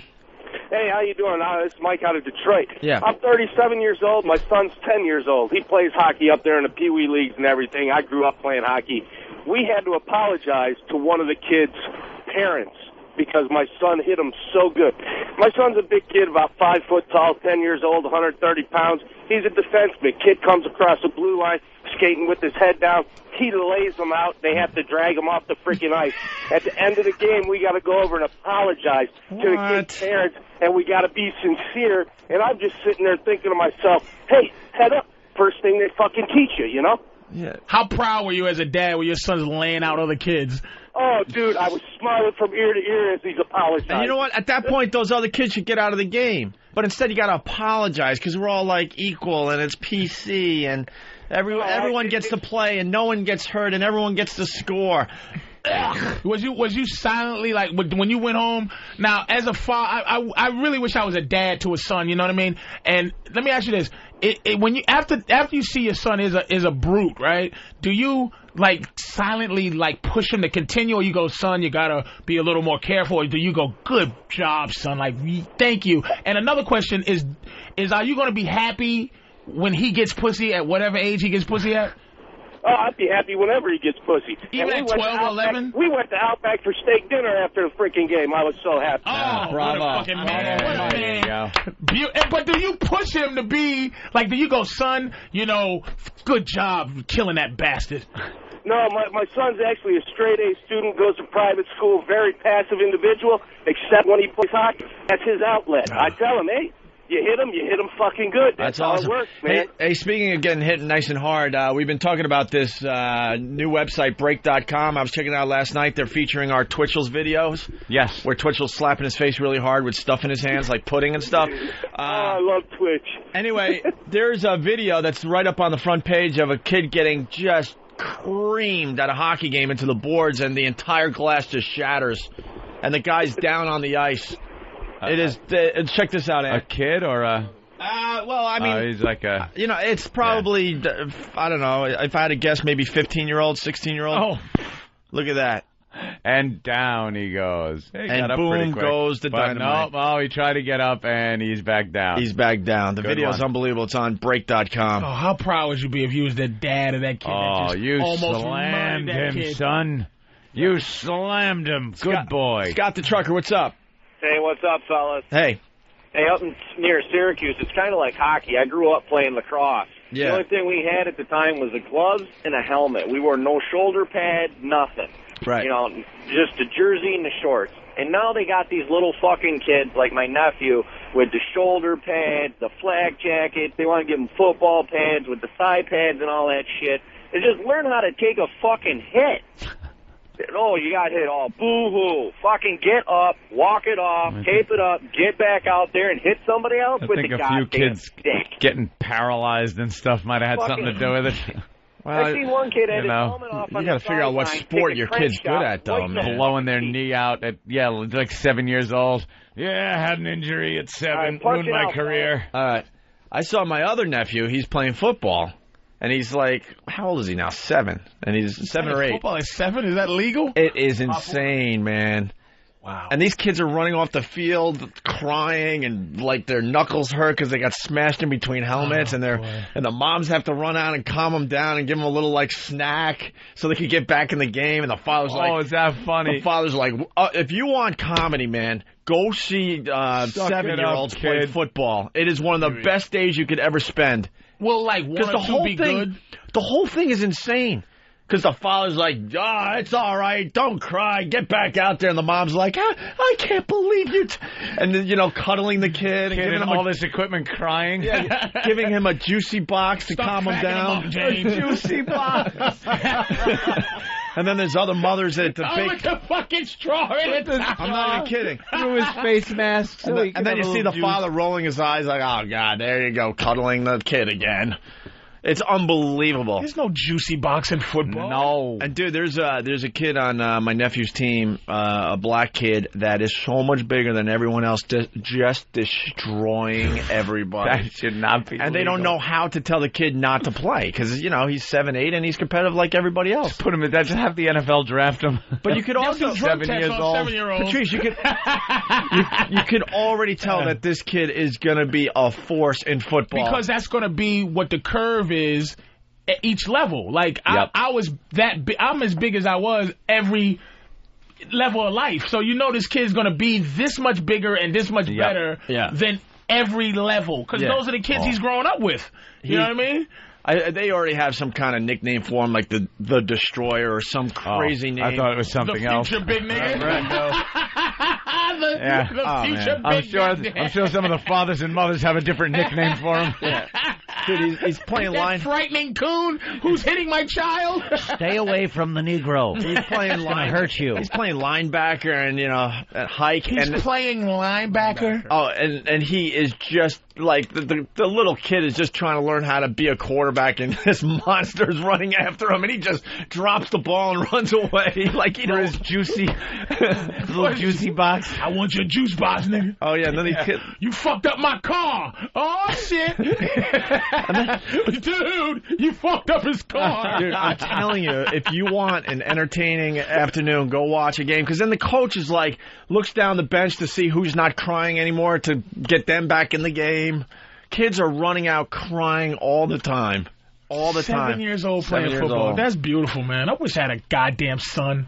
David. Get somebody. Yes. Sorry to make you wait, buddy. We're in the middle of some dumb talk. Hey, listen, I got another call I got to do in 9 minutes, though. Oh, wow. All right, we'll go quickly. Are you like on the tour where you got to call us and call somebody else? Yeah. Who are you calling next? Let's see. No, I'm calling one contact number at 6. and then they set him up some. Yeah. Oh, I see. David, how do you say your last name? I can never say your last name. I'm not. Keckner. I'm not going to butcher it. You were on SNL for 95, 96. Yeah, you got a good memory. Well, we got your bio in front of us. I mean, you were in 40-Year-Old Virgin, Anchorman, right? Dukes of Hazzard movie. I mean, if people saw your face, they would be like, "Oh my God, that guy!" Very, very funny. And you're in the latest movie, Thank You for Smoking, which I saw, I think, last week. I loved it. Thanks, man. That's a good one, isn't it? You want to? Well, it's a smart movie, so I'm wondering how many people are going to go see it. Well, I think it's going to do really well. They're expanding to 1,000 some theaters. Oh, there you go. Look at that. Look at that. Taking on Scary Movie 4 with your Thank You for Smoking. Your smarty pants satire. Right, exactly.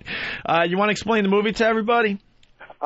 It's based on here you go. Here's your smarty pants. It's based on a Christopher Buckley novel. It's based on a novel from '92, and Christopher Buckley was taking on political correctness because that was the height of that certain atmosphere, if you will. And so they skewer both sides of the issue of smoking, if you will. Right. But ironically, no one ever smokes in the movie.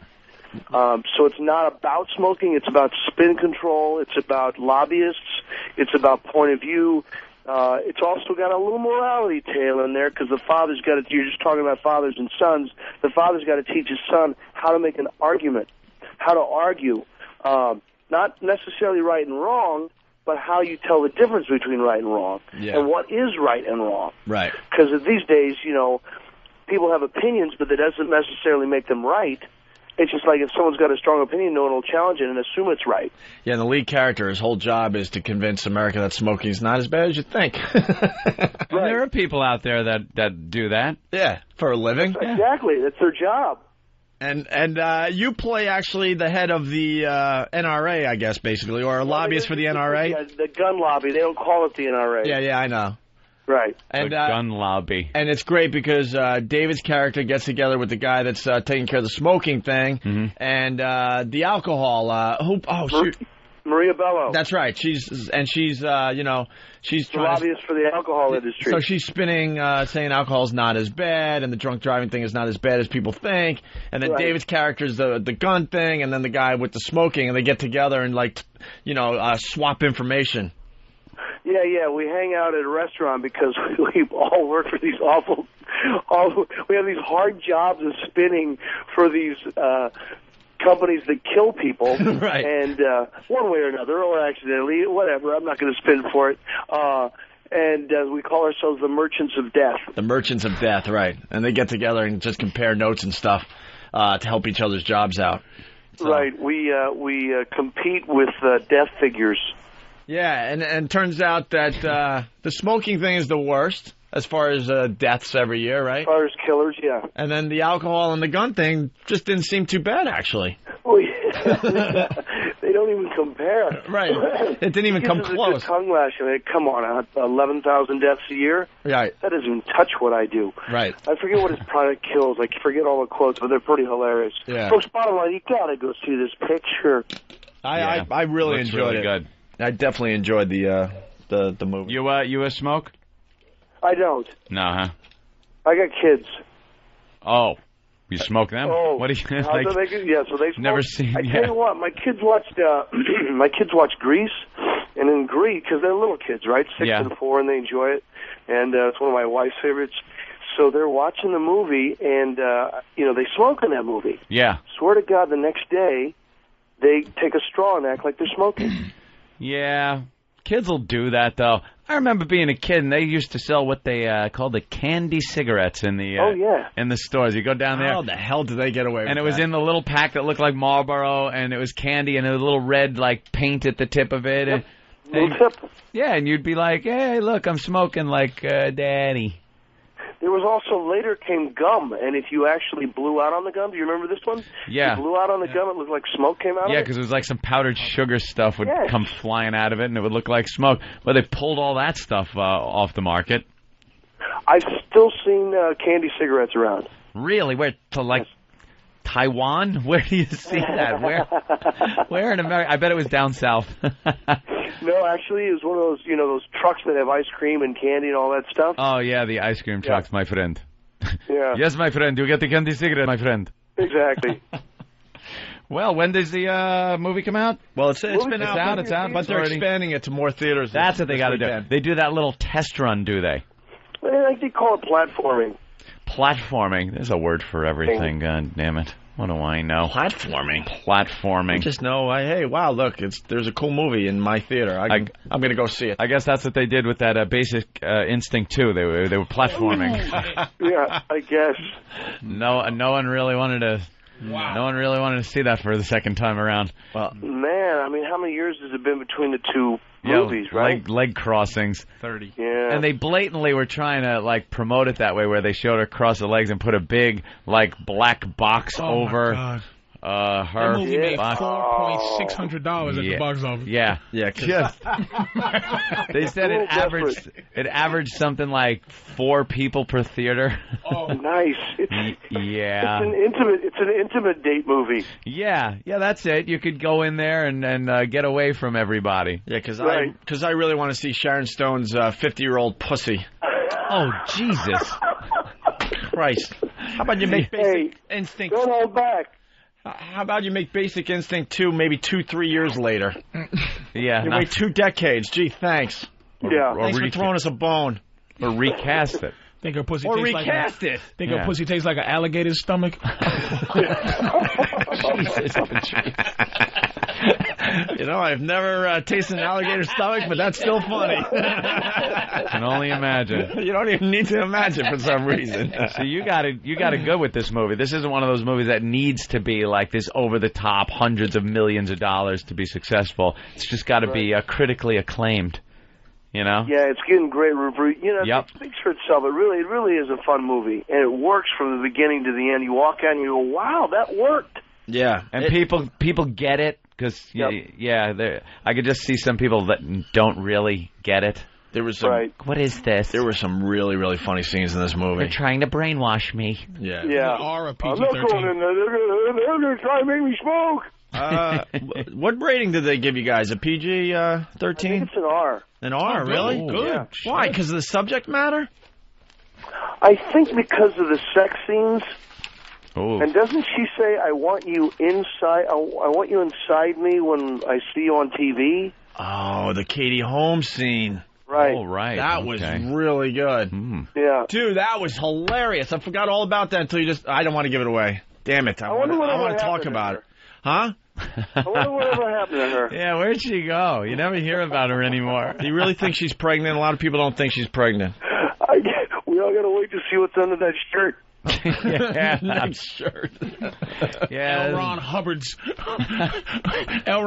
ashes. They just ripped out pages of Dianetics and shoved it down her shirt. The scene with Katie Holmes is actually really funny because we could, kind of relate in a way.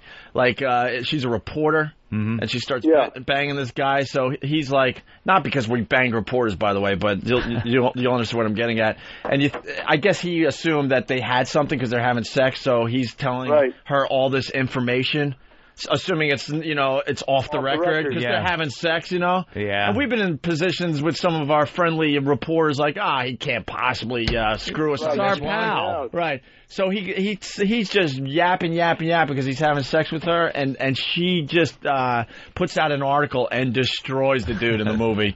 And he's all surprised, like, what? I thought we had something. It was well done. Yeah. Thanks, man. It was a lot of fun. Yeah, I encourage people to see this movie. I really enjoyed it. So right on. And I liked you in 40-Year-Old Virgin and Anchorman, man. Thanks, man. Yeah, those were amazing. 40-Year-Old Virgin, I just did a day because Steve's a friend. They called me and asked me if I want to come and do something in the movie. I said, sure. But Anchorman, man, that was fun every day. Right. So you got a Spike Lee thing going on with Steve Carell because I'm looking like you're in like all the shit he does. So y'all got like that. Hey, call Dave. Well, I've known him for 15 years. He and his wife and I were on Saturday Night Live together. I've known those guys from since Chicago. Mm-hmm. We were all at Second City at the same time. Right. What? Any character we might know on SNL? Did you have a character? Do you remember T-Bones? There's an extra sketch I did with Christopher Walken was hilarious. Gerald T-Bones Timmons. In fact, I got my own television show coming out this summer in August with Comedy Central based on that character. Really? The other ones I don't remember, the Fops, or what else I did? Pat Buchanan. Buchanan. Norm Macdonald's brother, Gary. You still have to audition, or you just get offers now? That's how. Oh, no. I audition. But you get offers, though, right? Every once in a while for you're an tiny offer things. guy. I feel it. I know you're trying to keep humble. I know you're trying to keep humble, but you're an offers guy. I feel it. I feel he gets offers. He's just trying to, like, that humble thing that we do, like, hey, we don't want to get jinx anything. Oh, no, I wish it was true. Really? Yeah. Everyone's, man, show business is a craggy mountain that everyone's crawling on all fours. Patrice worked with Steve. Right? I did the Office a few times. Yeah, Patrice like has been in the office. Man. Yeah, David, Patrice O'Neill's in studio. He's been in the office. He does Web Junk 20 for VH1. Hey, look at his face, you motherfucker. That's just like being in Thank You for Smoking, you know. I'm crawling through the quagmire. Yeah, we're all on all fours over here, man. Foot on my neck and peeing in my mouth, motherfucker. I'm making fun of you. That would be a dream come true to host Web Junk 20. We got all the rungs of the entertainment ladder talking at the same time right here. I'm not even on the ladder yet, and I'm making fun of you. I love it. I love it. David, they're telling us you got to go. Yeah. Okay. All right. Hey, man, thanks for having me. Yeah, if you're ever in New York, come on by and say hi to us. I will. All right, David. Thanks, man. Thank you. Peace. It's Thank You for Smoking. It's going to be in theaters all over the place starting this weekend. I love that. They're telling us you got to go thing. Yeah. Like, do you think right now he's thinking, who told him anything? I really think that's a genius thing, man. Isn't that the best thing? Because I called him one time and you guys did, like, hey, they're telling us you got to go. Hey, they're telling us you got to go. It's so... Patrice. It's so... Like, at first you're like, oh, yeah, okay. And then you think, who's they? I'm the only motherfucker here on the phone. No, even better when they're in studio. Yeah. You look at them with a dead straight face, poker face, and go, hey, man, they're telling us you got to go. Telling us you got to go. We've seen... Yeah. We've seen guests look around like, who? What? Who's telling? But they can't dispute it or anything. And you don't change them. And all you have to do is, like, do the hold your right ear thing with your hand. Hold your ear. Hey, tell no, you don't even do that. And you don't even change your poker face, and they're just like... And they just get up all weird, like, and walk out. It's so uncomfortable, but so much fun. And you know they're down in the elevator just... Who told them I gotta go? But I ain't telling you gotta go. I think that is really funny, man. They're telling us.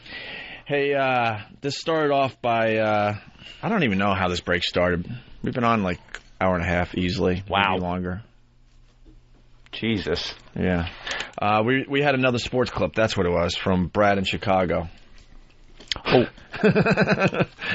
Right, we did the sports clips.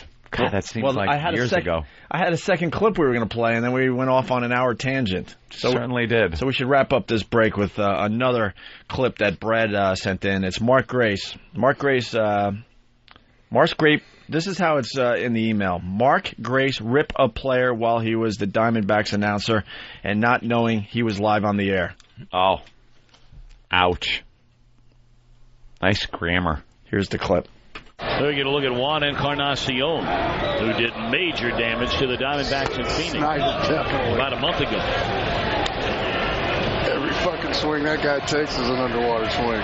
Snyder hit a fucking grand slam. You know, A.J. Burnett, although he's never had the 114. All right, you hear what's happening here? How great is this? This is a really good clip. But what's happening? Because he didn't explain it quite right in his email. Here's what it sounds like. He's not in the booth with the announcers. No. Obviously. Sounds like, obviously, the announcers are in the booth. They're calling the game. This guy is somewhere else, has his mic on. Well, you know how they mic the players? They wire, yeah. And then I think what they do is they warn the player, look, we're going to you. Right. It's a deal they make with Major League. You know, dugout.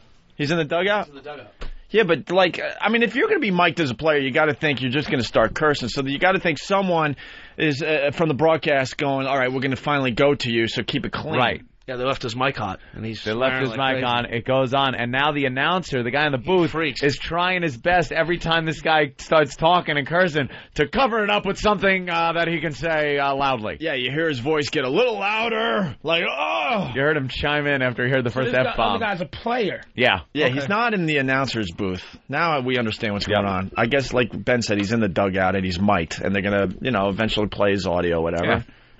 And, well, this is what happened. We're going to look at Juan Encarnacion, who did major damage to the Diamondbacks in Phoenix about a month ago. Every fucking swing that guy takes is an underwater swing. Snyder hit a fucking grand slam. A.J. Burnett, although he's never had the 114. This guy can go slam off and get you fucking. But Burnett, one of those guys. That's going to fucking matter. Well, we understand we had some technical. I got to go back again because that's great. Who is that, by the way? It's Buck. What the hell is his name? Ben, help me out again. Where's Earl? No, it's one of the famous baseball announcers. What the hell's his name again? Whatever. But he's Joe Buck. It is Joe Buck, right? Joe Buck. Okay. I think it is. It sounds like Joe Buck. Joe Buck. Anyway, he's trying to cover by saying something. Yeah. Did you notice that he stops because he doesn't actually have anything? No, he's got nothing to say. And he's probably looking around at people going like, what, mouthing, what the fuck is going on? Right. We're going to look at Juan Encarnacion, who did major damage to the Diamondbacks in Phoenix about a month ago. Every fucking swing that guy takes is an underwater swing. Snyder hit a fucking grand slam. A.J. Burnett, although he's never had the 114. This guy can go slam off and get you fucking. But Burnett, one of those guys where you. Like that's going to fucking matter. Well, we understand we had some technical problems a little bit earlier on tonight in the telecast, and maybe there were a few things that, to be quite honest with you, we certainly wish you did not hear at home. And we would like to send out our apologies, and if any of you were offended, we sincerely and deeply apologize. There's a happy young fan. Dude, can you imagine?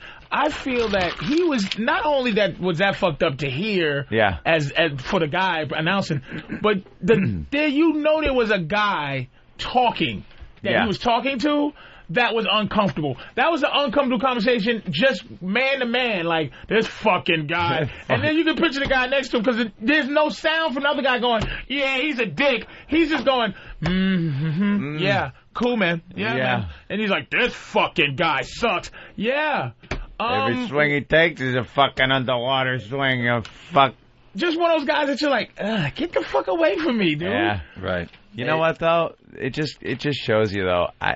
Why not just throw it all out there? Why is it such a problem to hear that word? Because apparently it's being used everywhere all the time. Yeah, who are we kidding? Who are we kidding? For some reason, TV and radio, it has become a place, it's about the only place you can't use those words because they fear that when people hear it, they're going to be offended. But you hear it everywhere. Who are we kidding? We got to give up on the F word. 202, right? Opie Anthony Station. Yeah. Ready? Mm-hmm. Uncensored sports announcing. Make a deal for 202. Oh, would that be great? Sports announcing XL. This motherfucker. This fucking non-jumping faggot. That'd be awesome. Nigga, this nigga can't shoot. The fuck you doing? Holy shit, he hit that ball like a wife who doesn't listen. That thing is gone. Wow, he smacked that motherfucker. Right over the wall. The 202 game. There you go. I don't even want no money. A pitch high and wide for ball 4. He's walked 2 in a row now. They got to take this fucking asshole out of here. He's stinking up the whole fucking joint. Fucking dick. We'll be back after this word from nobody. We have no sponsors. Because we say fuck all the time. This faggot just got off a rotator cuff. What the fuck is a rotator cuff, you faggot? Walk it off, Dick. I want ghetto announcing, though. That's even better. NBA ghetto announcing. Start there. Instead of these white boys announcing the NBA games. I gotta watch this nigga shoot free throws. Bring these bitches out and dance. Fuck this hoe in her mouth. Yeah, dunk it, motherfucker. Damn, that white boy can dunk. Ghetto announcing. Now, see, that's something that would fly. We got info on that clip, by the way. Jason in Arizona. Jason. Hey.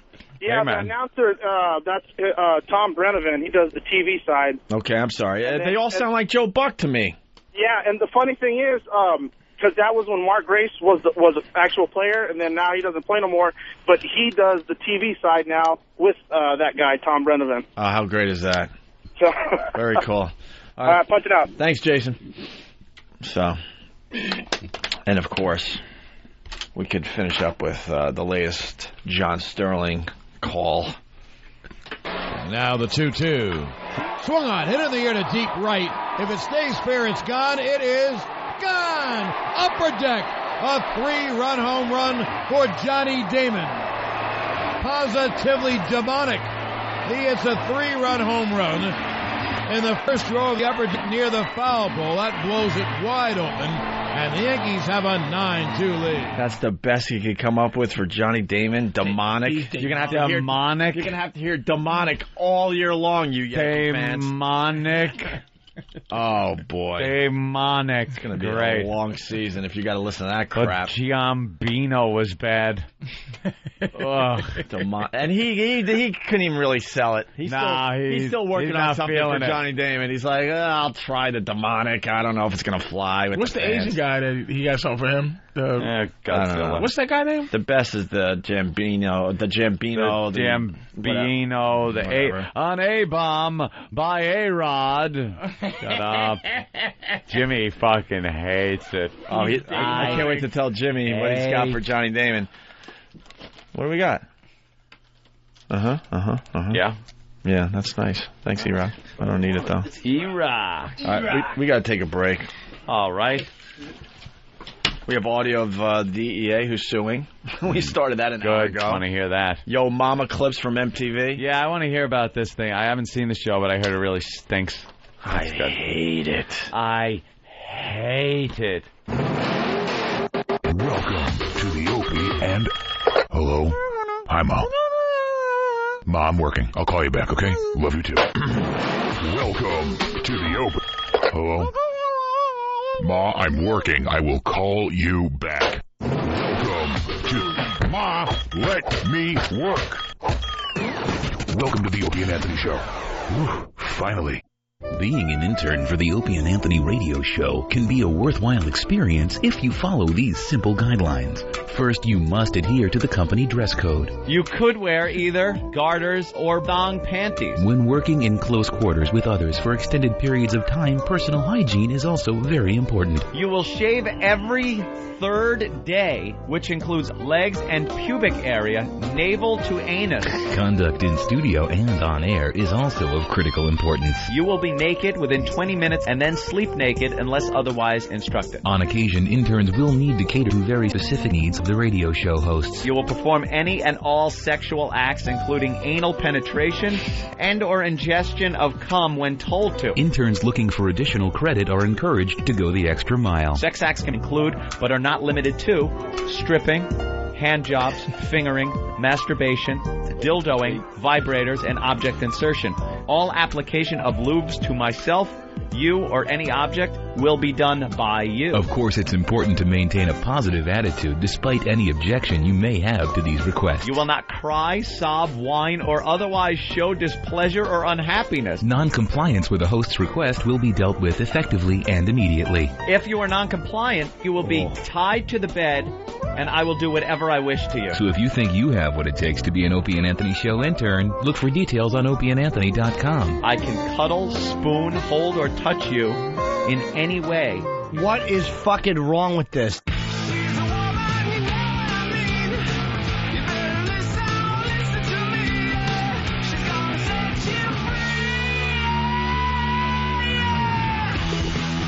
Nice.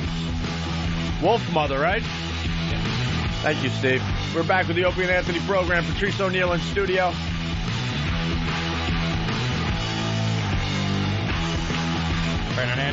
We're heading to Boston. We're going to be live Monday. My neck of the woods. At Phil's Bar on Lansdowne Street. Marathon Monday, 8 a.m. to 11 a.m. That's the broadcast on Monday. Fun. What do you want to do next? I don't know. Patrice was just trying to make hookups on Pal Talk during the commercial break. He's so funny. He wants to bring another girl in. So he kind of starts soliciting some of the girls that are up on the screen. And we're just Pal cock blocking. It's just full of cock blocks. Just cock blocking. Cock block talk. Cock block. Don't let him do it, man. No, stay away from him. They cut off her typing privileges. Yeah. Don't answer him, man. Look at those sexy tits. Oh, it makes me sick. Just look at that, man. That's fucking amazing, dude. What is this? The fucking his complaint. Oh, the DEA. That is genius. The DEA y'all agent? got this, man. You motherfuckers do good work. Fucking whoever. I can't believe I'm looking at the goddamn complaint. That's genius. And it's highlighted. I could tell this was highlighted by a tiny, frail hand, wasn't it? No? Oh, shit. What? Right there. Look at the page. They got Web Junk 20 in the complaint. Come on. Get the fuck out. Oh, fuck, you're getting your ass chewed, bro. Damn. And Patrice O'Neill. For example, the videotape of the accidental discharge has been broadcast inter alia. That probably means without their permission. Inter alia. Ad nauseum. What page of the complaint? They got it underlined. They underlined it. I just saw it because they underlined it. Page 4. The videotape of the accidental discharge has been broadcast inter alia. Oh, yeah. On the Jay Leno Show, A Current Affair, Jimmy Kimmel Live, CNN Headline News, CNN News, Fox News, and VH1 Show, Web Junk 20. Web Junk 20 in the complaint, baby. It says regarding Volume 1, Stupid Cops. Oh, they're going after your ass. Oh, you are done. And I called him an asshole. I said, this asshole shoots himself in. Everybody else was going, it was a dangerous situation. We was like, this dumb motherfucker shot himself in the toe. Your clip is going to be played in this courtroom. You going, this asshole. And they're going to stop it with you right there, freeze frame, and they're going to go, this man is calling our client an asshole. Right. Based on this tape. And CNN's going to jump all over that. We didn't take this lawsuit seriously until we saw this particular clip. This man's an asshole. Patrice O'Neill. That motherfucker played professional football, too. He's a tough bastard. It goes on to say, typically the videotape of the accidental discharge has been broadcast, presented, or disclosed to others for purposes of amusement and to demean and to ridicule Mr. Page. So we're obviously talking about the accidental shooting in the classroom with the what? That's the actual law affidavit right there, isn't it? Well, fucking amazing. That's it. We got audio. Let's see if it mentions Web Junk 20. I'm gonna kill that fat motherfucker when I see him. There's the DEA agent who shot himself on the Today Show only about an hour or so ago. Well, that would have been perfect. Yeah, you sold that nice soap. Oh boy. And then, Hawk. Hawk, what did you do? Let's see what happens. Yeah. Usually it's good to play the audio clip after the big setup. What happened? Oh, boy. Oh, he's trying for a third time. Go ahead, Hawk. Third time's a charm. It ain't happening. You got it. You got it. It ain't happening. This is it. This'll work. Oh, boy. Nothing. Yeah. He's pointing. Everyone's pointing at He's pointing at Derek. No, not Derek. Derek just held up two fingers. They're pointing at Than. It can't be. It can't be. No. It can't be. Than, no. It can't be. Oh, no, Than, no. Was he the last suspect? Not 2 days in a row. He was the last suspect. It can't be. Yesterday he bombed on a joke. And today he fucked up one of the... Nah, he's getting us back because we set him up yesterday to bomb on a joke. Oh, is that it? Absolutely. Oh, no. Yeah. Eat that. Any circus tumbling humor you want to... No. I got 5 more minutes. Oh, boy. I'll try to reburn that, sir. Yeah. Well, let's get ready to humble. Oh, very good. Very good. That's pretty funny. That ran right into it, too. Let's get ready fucking look he just gave me, though, man. Oh, man. All right, what can we do? Look at how we'll just go on to something else, because that's what we do. We're adaptable. Barely. But Yo Mama. Yeah, let's hear some of the Yo Mama. Are you into the Yo Mama on MTV? I watched 7 seconds of an episode, and I threw up and then turned it off. They're doing Yo Mama, and then... And they already did this show, by the way, it was a show it came on like a year or two right after Def Comedy Jam was on. Yeah. It was already on HBO. Snaps or something? HBO Snaps. Yeah. HBO Snaps? Already this show is this. I bet you this show's killing 15 already, years ago. And MTV bleeped out the word midget. Midget. They're doing crazy mama jokes, and they're bleeping out the word midget. Midget. Because it's offensive. It is what you are. You're a midget. That's all. They're little people. And that's...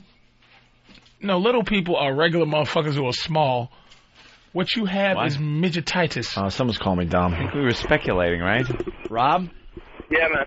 Hey, why am I dumb today? All right.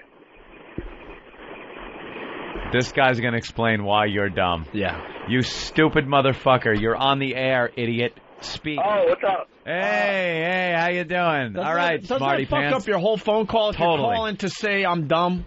Punch it out. No, because now I need to know. Now you have to. Inter alia is a legal term. It means including but not limited to, or like among other things. Okay. It has nothing to do with permission.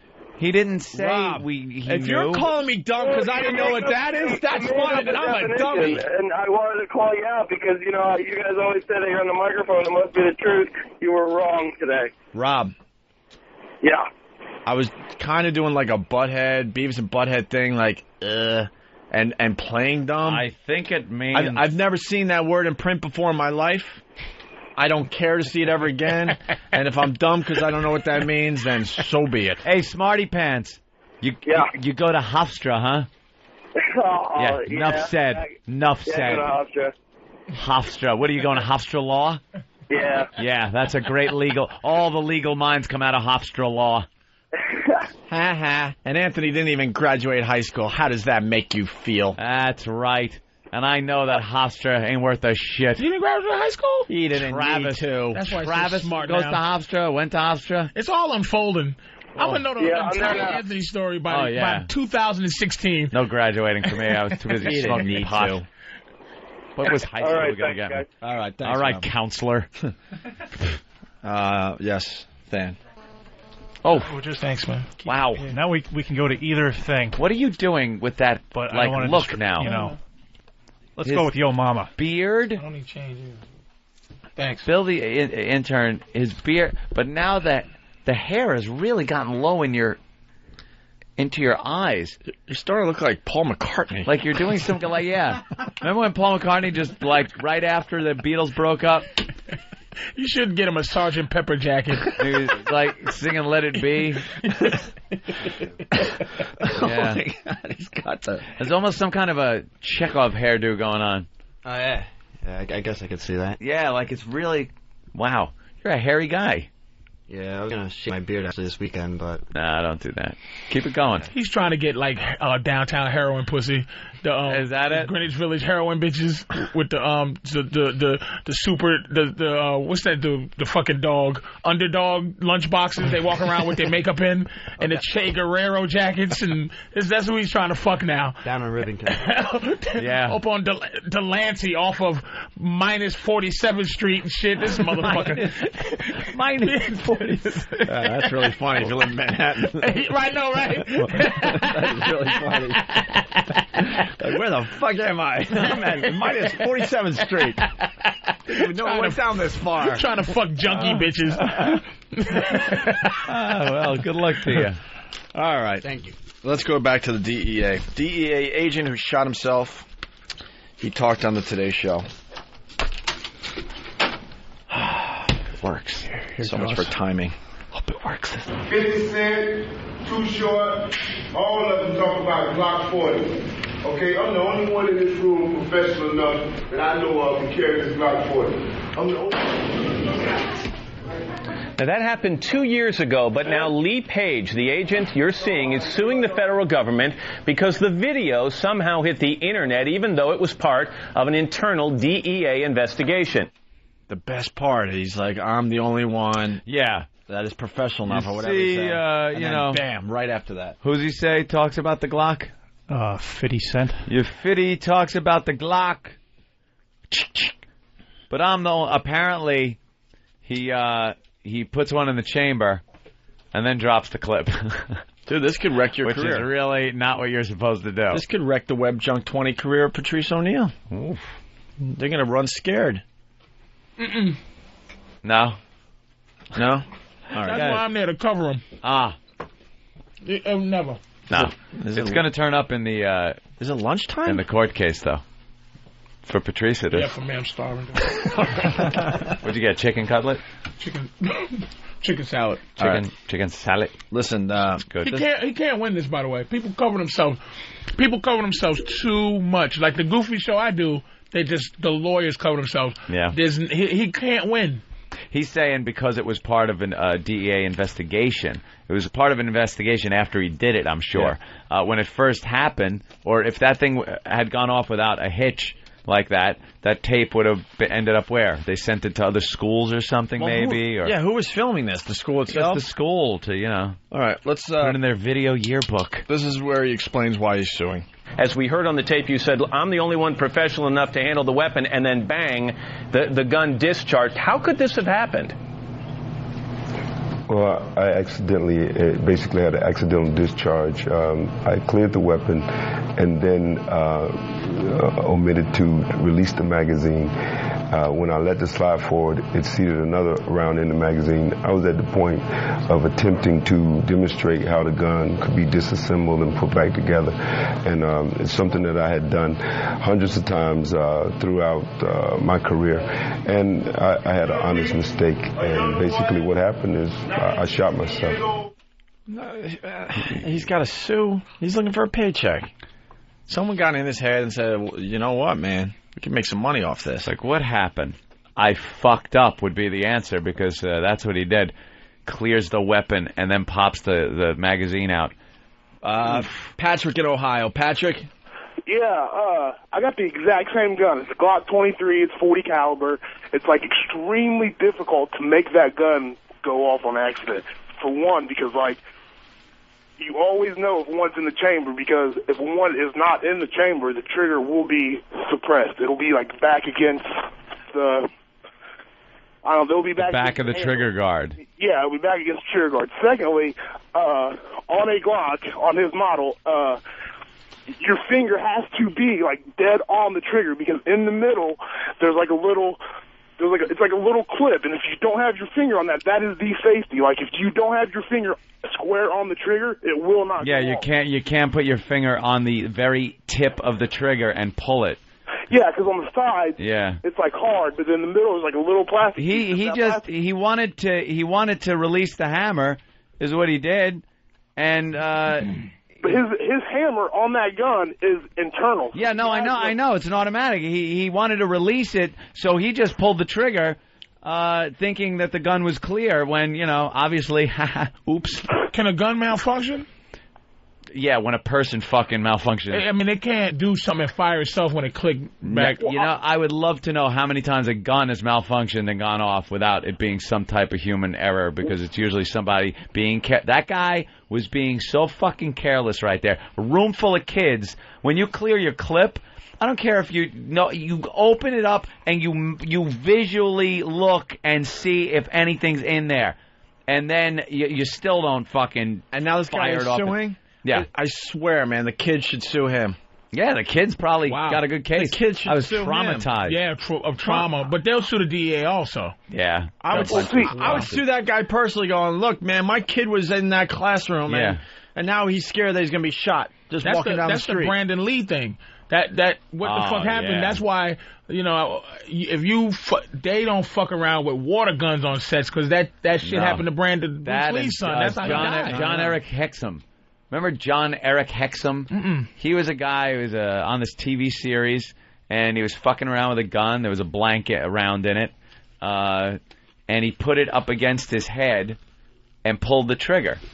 Now, even though there's no bullet, you are then what he in essence did was use a piece of his skull as the projectile, because you're still getting the energy that would normally push a bullet out. Oh, wow. So it hit the side of his head and put a piece of his skull right into his brain. Bye-bye, dead. This is a stage prop gun. Dead. Oh, shit. Yeah, let's go to Dan in Philly. Dan? Yeah, what's up, guys? Hey. I own a Glock 23 40 cal pistol, and it's a lot easier than you think to accidentally discharge the gun. I mean, that trigger guard safety is nothing. And what the guy did was just drop another bullet into the chamber, and when he went to put it on his side, pulled the trigger, period. That's it. Very stupid move, but you know what I mean? It's a lot easier than people think. All right. Thank you, Dan. I stink, sorry. No, that was fine. Let's get more audio here. It's impact of the tape. What it's done to him personally. All right. So this tape then, shot by someone in the room, was turned over to the DEA. They used it in an internal investigation. I understand you were eventually suspended without pay for about 5 days, but then somehow this tape ended up on the Internet. How do you say that's impacted your life and your career?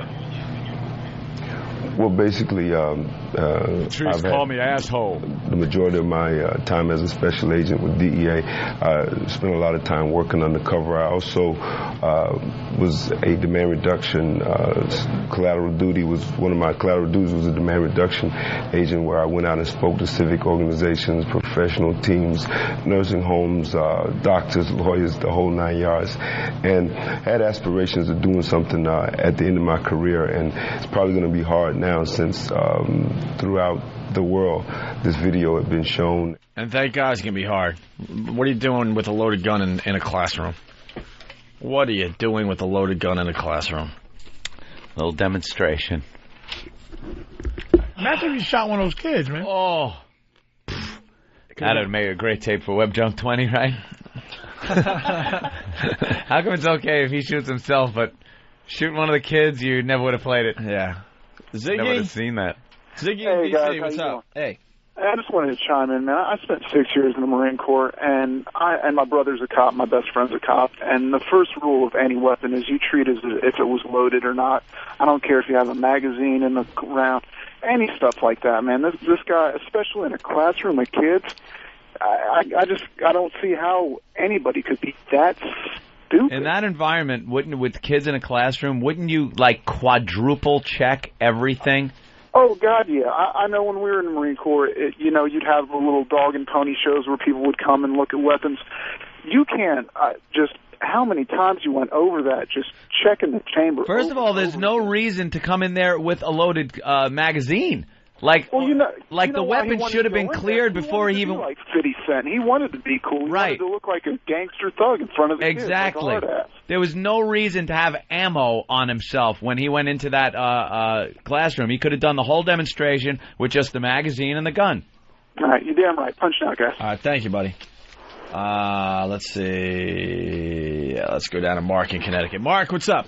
Hey, guys. You guys sort of stole my thunder here, but I'm surprised this guy has still got a job. And if he was so concerned about his undercover stuff, why is he doing all this talk show crap? Yeah. Yeah, now he's in public on all the talk shows because he's suing.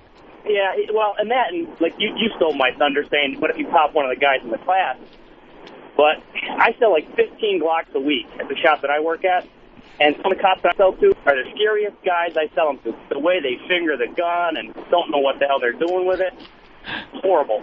All right, thank you, sir. Someone's suggesting there was more firepower with the students. So if he shot one of the kids, he'd have been shot by half the class. That's why he calmed down the kids right away. Yeah. She was like, "Oh my God, don't shoot, kids! Don't shoot!" Anyone carrying in this classroom? Matthew in Vegas, what's up? Hey, how's it going, guys? Hey.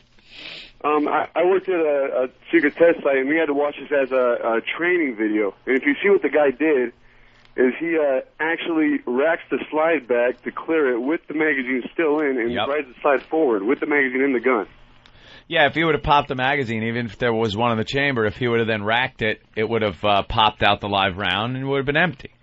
Yeah. But he racks it with the clip in, So then, hey, you got yourself a loaded gun. What an asshole. All right, Matthew, thank you. I have my famous story when I saw that kid get shot out there in the desert. That was one of those guns. It was just an awful old 6-shooter. Had barely no safety on it. You had to quarter cock this gun to load it, to spin the chamber. And it was his father. We're out there just fucking around, and father brings the gun up. It's loaded, quarter cocked.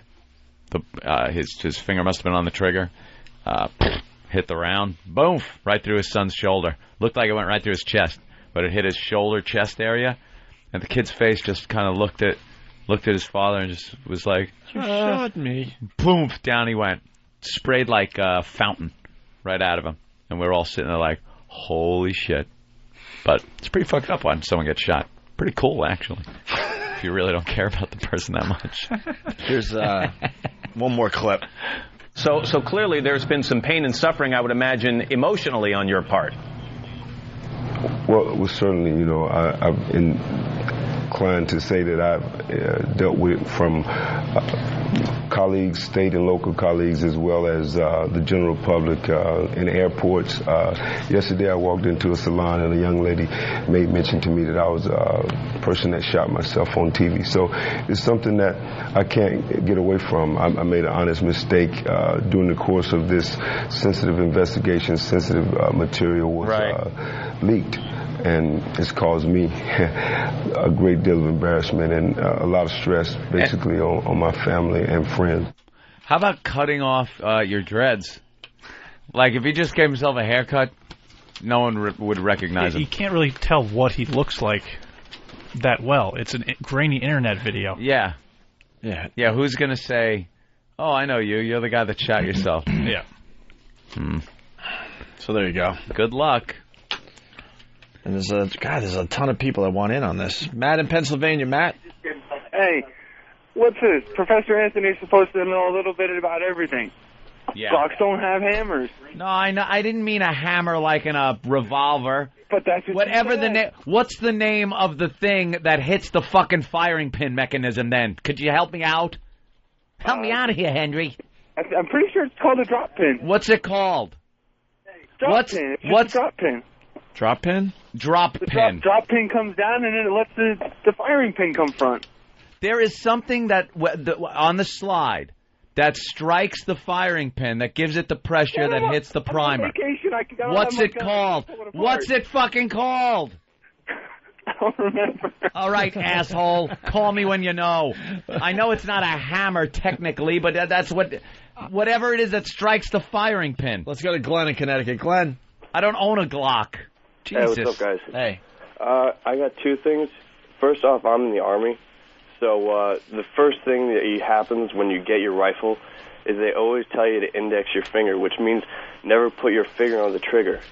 So technically you can never accidentally discharge a weapon if your finger's not on the trigger. Yeah. And then the second thing is, if he was going to take apart the weapon and he's trying to clear it, the first thing you do is you take the magazine out. You don't clear it and then have the magazine still in, because then another round's going to go in the chamber. You're just that's called loading it. That's called getting it ready to go. Hey, so chambering around. Out, guys. Hey, Anthony, so while you're watching this, right? If it didn't go off, like hindsight, any of these people who are calling out, would they have looked at that video and been like, what's this fucking stupid motherfucker doing? Probably a few people would have been like, oh even my God. Even before he shot himself, like, what the fuck is this guy doing? He just chambered around. Sorry. Oh my God. We get distracted easily on this program. I'm sorry. What? Don't do this to me. What? Oh my God. Boy. Oh, shit. Hidden talents.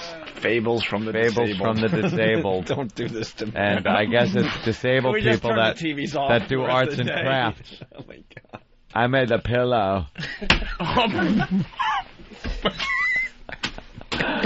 Oh boy. Yeah. That's good. P-I-W-O-W. Oh, look at that. One goat's looking one way, one's looking the other. Zebra in the middle going, what do you want from me? What do you want from me? Hey, he painted that. Hey, the paintings looks better than their DNA. Look like. One ghost looking the other way. What do you guys? want? What do you want from me? What do you want from me? Oh, man. It looks familiar. Yes, and have this serious interview, and Kerry sitting there on the couch having the serious interview. So, what does this do for their self-esteem? This really, oh my God, look at the glasses. Are we getting this audio? Is that a guy? I can't tell. Is that a guy? It looks like, or a girl? It looks like Truman Capote. That is a woman? That is the cruelest thing. Oh, God, no. Our Lord is a cruel Lord. Why would that looks like a man-woman. And it's middle age, so it just it lived. You don't know what it is. It just lived. I swear to you, I could not tell what that was. It looked like the little guy that sat on top of that guy's back in Master Blaster. In no, is his name Humongous? Yeah. From Mad Max. It's Master Blaster from Thunderdome. Master Blaster. It's not dishonest. I Sounds sent like it back and I say, you know what, I'm sorry, but you have to do it differently. But thank you for the job that you tried to do. And I kept sending it back to him, and he says, I'm just as disabled as you guys. And we all clapped and said, welcome to the family, Sean. Well, who run Bartertown? He is a lovely, lovely person to work with. Well, he actually wrote the foreword to this book. Lisa, Robert, T, thank you so much for joining us, and best wishes on this book and also these other items, which you can find out about on our website if you'd like. End embargo. Disabled Fables. That will sell Disabled 6 Fables. books. It will be. Let me tell you what that book will be. This book will be when you're walking downtown and there's a homeless guy who just has a bunch of books. Right, it will be right next to like Beatles. Unknown Beatle collection in between a Superman 3 and a fucking and that letter F on the encyclopedia on a table. The letter F. Those book guys stink. It'll be a chewed up Superman 3. And then Disabled Fables in the middle. Those awful Da Vinci Code that's missing 100 pages. And then that's the book you use to sign your credit card. You take credit cards, nigga? Let me sign it on Disabled Fables. Could you go get the audio of that? No, maybe we should. And I want to hear, now I hear that man woman. Oh, man. Jesus. It's a tough old world, man. Once upon a time. This fucking world stinks. You know somebody wrote that too? You know they were just going, meh! And somebody was going, what do you want to say? Meh! Once upon a time? Okay, go. Meh! There was a goat. Who had what? A kangaroo as a friend? Meh! And then that goat put on some pants. Is that what you said?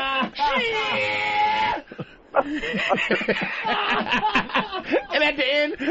That's the co-author. At the end, the author of the picture is just a hand with paint on it.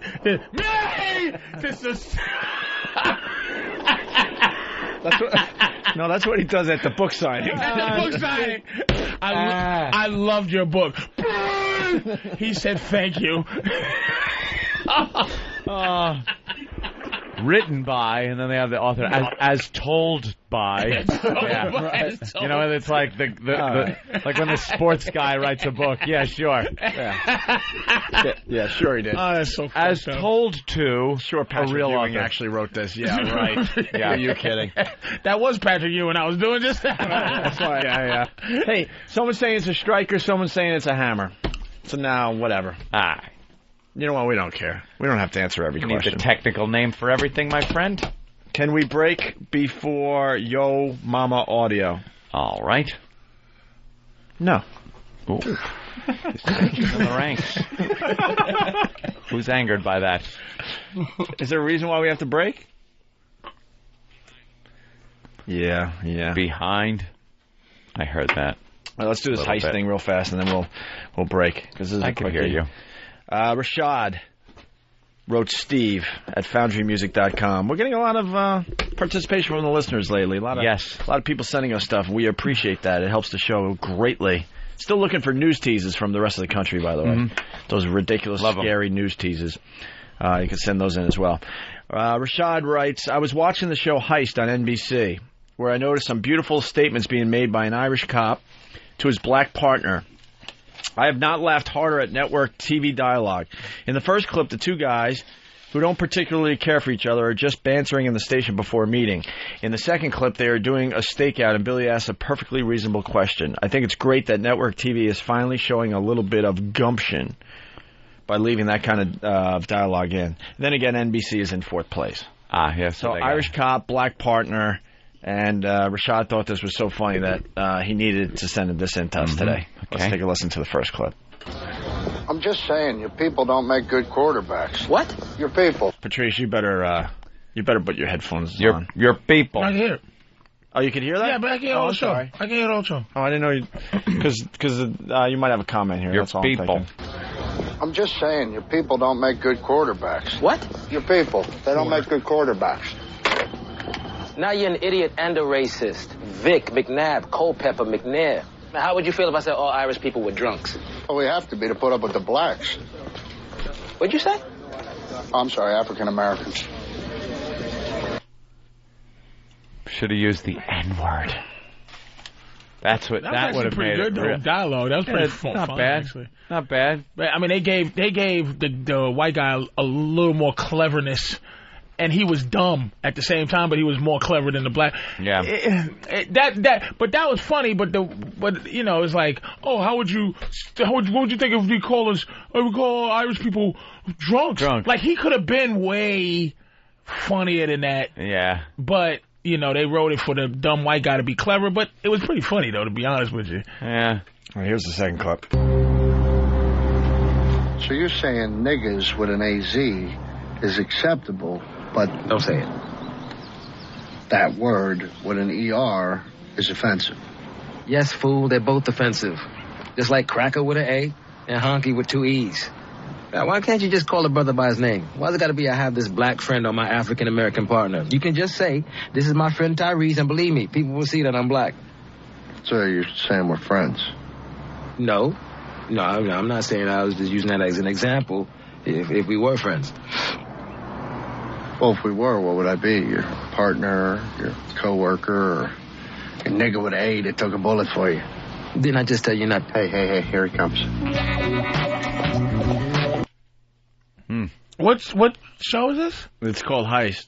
That's pretty brave TV, but... Thought it's called 48 Hours. Yeah. Is that the one on Sorry FX? about, nigger and NBC. watermelon. NBC. On NBC? But they copped out because the white guy should have said, the N-word. Because his character would obviously say it, but the black guy's like, don't say it, don't say it. That's like so not irreverent, but it is for NBC, so you go, whoa. Yeah. But it's really not. No. Because Sopranos probably did that scene 10 years ago, and it was ridiculous. Yeah. Oh, end of discussion. The show has been canceled. Oh. Erica. Heist is canceled? There you go. Well, what are you going to do? They trying, though. NBC's trying. I didn't know they were fourth. What the fuck you mean fourth? How do you be below Fox? Fox is rocking. Fox is beating NBC? Fox is rocking. Oh, Fox have Idol and 24. Oh, I know Zook is over there with a bullet and in his of course, House. Wait a minute. How can it be number two? Wait a minute. What's channel CSI on? Two. CBS. That's CBS. That's CBS. CBS rocks. So what's NBC's biggest biggie? Kicking ass with that CSI. I Love Earl, The Office. Earl is NBC. Mm-hmm. Yeah, that's. But what's their biggie? What's their thing? Earl. NBC. Yeah. The Office. Earl. No big. How about The Unit? Earl. The new hit show, The Unit. The Unit. The fuck are you even talking about? With the president, they say it's the #1 show. With the president from 24. 24, he does the insurance commercials. Dennis Haysbert. All right. The guy who plays the black president. The Unit. Nothing from The Unit? I swear to God, I don't know. Never heard of The Unit? No. Without a Trace? Stuff I don't watch. It's so many commercials, you just know it exists. I'm surprised I haven't... Oh, yeah, NBC, thanks. Has Deal, or no deal. Uh-huh. What do they have? I don't They're watch that. fucking last place? In 4th place. To fucking to Fox? They were, remember the Seinfeld Friends days? NBC couldn't be Cosby, motherfucker. Cosby. And let me tell you something. I went down to Couldn't be NBC, and you know what they got pictures of? Every major person on NBC, except for guess fucking who? Bill. No Cosby. William H. Cosby He probably Jr., demanded that they take it down. No, the fuck. That station was how it is now. That guy's an ass. The Cosby Show, you know what? Y'all are just teasing. Cosby Show, it was so much bigger than Seinfeld in its importance when it came out. I love Seinfeld. Yeah, in importance, but I would say. motherfucker, that show brought them back to life. In importance, I would say yes. Fuck. And what? Cheers did what? Nothing. They all rode Cosby's fucking nothing? ball trail. All of them. Cheers was a baby of Cosby. Cheers They were all Cosby babies. You think? Cheers did nothing. Family Ties, Cheers, fucking Frasier, Cosby babies. Seinfeld's the only motherfucker that's a Cosby baby. I think Cheers was on first. Cheers came on Cheers first. was not on before Cosby. It didn't become a hit until Cosby became one, and then pumped the station up because Cheers came on at 9 o'clock on Thursdays. I remember that. Wow. Motherfucker, if Cosby didn't bring that station back to life, Cheers was fledgling. A fledgling show before Cosby. Just give it respect. That's all I want. All right, That's listen. all. Ant's going to check on that. Cheers, 1982. Cosby, 84. Who heard of the fucking 82 and 83 years of Cheers? Cosby, 84. 2 years of Cheers before. Of mediocrity. Obscurity. I always liked. Just admit it. I loved Gregory. the Cosby Show. I thought it was one of the best fantasies I've ever seen on television. No doubt. You fucking dick. I really want to pour water on your console. I didn't care. It was one of the best fairy tales. It was. Once upon a time, there was a black doctor. Wait a minute. Once upon a time, there was a daddy in the home. A daddy in the home. Exactly. Not only was he a daddy in the home, he was a doctor. And he had kids, and all of them were nice and peaceful and successful in their own right. And all the family all stayed together. And the mom, what'd she do? I gotta tell you, She was a lawyer? She was a lawyer. There's a lot of black doctor and a lawyer. A lot of black families in Park Slope. Like that? Listen. A lot. First time I saw the Cosby Show, I went, God damn, they brought back Fantasy Island. Boss, they crack. Listen, man. I love the Cosby, like, whenever one of the kids or something would go to the party, and it would be an equal mix of black and white kids. Where the fuck do you see that? In Park Slope. No, you don't. In Middlebrook County in New Jersey. Listen, in Brooklyn, there's a lot of that going on.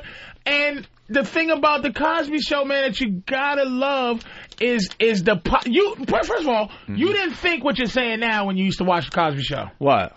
Like, no one thought, oh, what is this bullshit? The Cosby Show was so great when it came out that it took away that racial. I was more a Good Times guy. Yeah. I kind of liked how. I kind of liked how. Better reality to this, especially when James died. Yeah. When James, You knew damn. My favorite. You knew there was some crack involved in that sitcom. My favorite of all. This happened so many times on Good Times. Like. The episode would start, it was going to be a great time and a great day, and something great was happening for the Evans family. James was going out to get a new job, and he'd be like, Florida, when I come home, you better have a party waiting for me, but James, we only have the rent money. Baby, with the money I'm going to be pulling in, we can afford more than that. So, of course, they'd spend the rent money on a party. And then James would go down, and the bad white man at the desk would sit there and go, just so condescending to us. That opening was last week. We don't have your job. You're just doing that because I'm a black man. And it's like, well, that would be illegal, Mr. Evans, please. And then James would go home, and they'd be surprised, big party, and he'd have to go, Florida, baby, they didn't give me no job. And then Florida would be disappointed, but she'd go, "That's okay, you know, we gonna make it anyway, baby." Woo! And the audience goes wild. It was and never a scene. victimized moment on that show. That's the one. It was never a victimized moment. And must I say, the guy, what is his name? Norman Lear, maybe? Norman Lear, yeah. That fucking cocksucker made great television, man. I mean, Jeffersons, Good Times, Maude, all my children. And that's the thing, you got to give credit for the daddies of all these shows. All in the Family, sorry about that. All in the Family was the daddy of all of those fucking things. Cosby was the daddy up until Seinfeld. Seinfeld's the daddy of a lot of shit. Cosby was a daddy, All in the Family. But Cheers, man, Cheers became popular after Cosby, man. They surrounded the Cheers had entire a couple Thursday eve night. off years.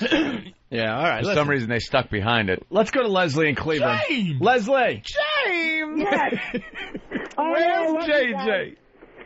Hey, I just wanted to say, Patrice, on Cosby, they could say Earth and not Earth. Oh, E-A-R-F. Yeah, come on. You know what I hate? When you hear that this bitch is marginally intelligent, and she still makes dumb black jokes. That's what just gets me. That's what got me about that Heist clip. This guy's like, oh, the back quarterback. Like, how the fuck are you? You're not even, you're a midget mentally, or a little person mentally. And they, white people feel, dumb white people feel so comfortable saying that black people are dumb. It bugs me. Earth. Tim in Chicago. I say Earth because there's something wrong with my teeth. Yeah. My tooth. I got a bad tooth, but that don't mean the mind. I got a bad tooth, but that doesn't mean my mind ain't saying tooth is. Tooth? You got a bad tooth. I know it's teethers. Hey, let's say hi to Tim in Chicago. Hey, what's up, guys? A lot of calls from Chicago lately. How you doing there, Tim? Patrice, I gotta call you out, man. You know, I never liked that motherfucker Bill Cosby. No? That fake-ass nigga, he got on my goddamn nerves. You got to get the 40. Goddamn, I couldn't stand that. How old are you, dude? I'm about 19. See, I didn't like the motherfucker. I don't like him now.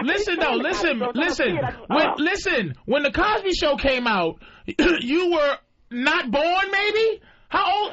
19, so... You was born in, what, 85? Show had to go off, what, in the early 90s? He didn't watch the Cosby Show. See, that's the same thing. I mean, it still come on. But it's not as good. It's not as good as it was when I was coming up. The Cosby Show was genius. When I watch it now, it's not as good to watch. But at the same time, that's like your age, and I keep saying this. Michael Jackson to a guy this age is not special. He's always been a pedophile. You know what I mean? It's nothing. There's no pain involved. It's like, who gives a fuck about Michael Jackson? But to somebody my age, that nigga was amazing. Do you understand what I'm saying? Yeah. To my age, Cosby was the shit when I grew up. Now he's not. Looking back, it's not that great. He's got a great theory on Michael Jackson. I saw you perform that at Avery Fisher Hall. The Michael Jackson bit is amazing. Yeah, man. Because like there were two Michael Jacksons. There was a time where you're like, what, you know, especially if you're into Michael Jackson. You're 36 years old. The Thriller Michael Jackson. Even you before have to qualify liking him. You can't just go fuck Michael Jackson. Yeah. He's a pedophile. You have to go, I'm gonna be into just the pre-pedophile music. Like ABC, and then you have to start rationalizing, wait a minute, was that song You Were Not Alone? Was he touching kids then? When did he start doing that fucking song? Because he's so great, it's hard to go, oh my God, fuck this guy. Yeah. But that's when you're 19, everybody who means something to somebody 36 or older, he doesn't give a fuck about Cosby. Totally different, right? Because Cosby is a pompous old fool to him, and that's what he's been in his life. Like black people, I don't do, but this is what to do, and he became this preachy asshole. He's not Dr. Heathcliff Huxtable. He was great. I'm Heathcliff Huxtable. They call me Dr. Heathcliff Huxtable. This is my wife Claire. My children. This here is Theo. Vanessa and little Rudy. Theo. Let's go to Billy in Chicago. Billy, it's Chicago Day on the Opie and Anthony Show. What's up, Billy? Anthony, you remember a couple months ago you were talking about Good Times? I think you caught a marathon or so on the weekend. Yeah. And I believe you said that they're just a bunch of niggers on there, and I remember Opie wanted nothing to do with it. You remember? You know that? something? Yeah, I remember that day. Did you say James Evans a bunch of niggers? Yeah, why don't you say that to Patrice? I remember that day. Anthony, that's disturbing. You and know, I can't believe that. If I did, I got to apologize. And did you say ER? Yeah, it was the whole. Did you say a bunch of niggers? You know something? Thelma I from never Good Time is a fucking nigger? said that. Are you insane? I need You proof want a that my shot? friend Anthony said ER. You to find fucking me Good the Times tape. cast. I first of all love that show. Walona, Janet Walona, Jackson, Lady Walona, Di. and Walona was constantly hooking up Lady Di. with some guy who Did you turned just out to let be a Lady Di on the scumbag. phone? What is that? Lady Di? Lady Di. Hey guys, how you doing? All right, Lady Di. Can you hold through the break? Sure I can. How much you got left in the phone card? How many minutes? No, I'm on a payphone. All right, you better get more You got quarters those out there? I'm sure you got plenty of Yeah, change. she has a giant cup worth. Right. I'm on a payphone right now. I'm sure you have plenty of change, so can you hold through the break? No, where's Jim? Where's Jim Norton? What? Oh, listen. You got to listen. You got to be reasonable and sensible for a second and listen. Okay. We have to take a commercial break. We need you to hold on the phone. Do you have enough quarters? Well, I do. Let me try to explain it to you. No. Shut up, Lady Di. I'm going to try to explain it to you because you're homeless and you're collecting quarters. You're panhandling. See, Anthony and I are multimillionaires, and the way they pay us is when we go to break and they sell some commercials. Okay. So you can handle that, right? Yeah. So if we don't go to commercial, we don't make our millions. Jesus. Listen. That affords us a wonderful life. I'll be on the phone. So hopefully you have enough quarters left in that dirty cup of yours. Wasn't you trying to buy a Pathmark in, like, Elizabeth? Yes. No, wasn't She'll just say yes to everything. Yeah. Opie, wasn't you trying to purchase a Pathmark? Like, wasn't you looking into buying all the Pathmarks in Elizabeth? You know, yeah. You got No, but I don't do anything cut by a deal. Pathmark. Will you shut up, Lady Di? Lady Di. We got to pay some bills. Just hold on during the commercials. We'll be with you in about 4 minutes or so. Joe in Jersey. Joe? Yo, remember when Opie wanted to bang Florida Evans? Right. Opie said it live once that he actually wanted to bang Florida Evans. Are you serious? With that big ring around her neck. Now, before I judge you, why? Because I have a thing for middle-aged white women. I really do for hot middle-aged white women. It's like a fetish thing. You can't be this stupid. I believe you want to fuck. How many times have you done this radio show? I believe you might want to fuck Florida, man. Don't be like that. You can't be this stupid. Dude, you might You've be done the show enough to know that I fuck things up a lot. You wanted to pop Florida. No. What happened? I meant to say Thelma. I believe that. I would like to stretch this out, but I believe that. No, do you remember when Thelma was in Playboy?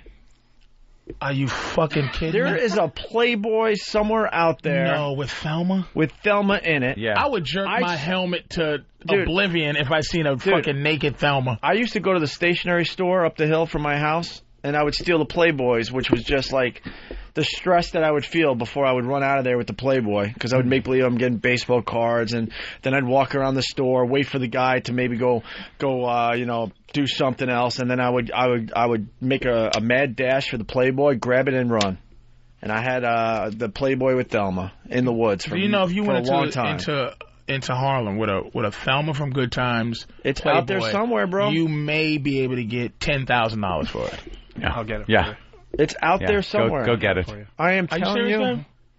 You get fucking it. Kev, I'm tell you something. Yeah, Can you bring that in? I remember that one. If, I'll get it. If Yeah, you get get it. a Thelma from Good Times Playboy, I'm telling him.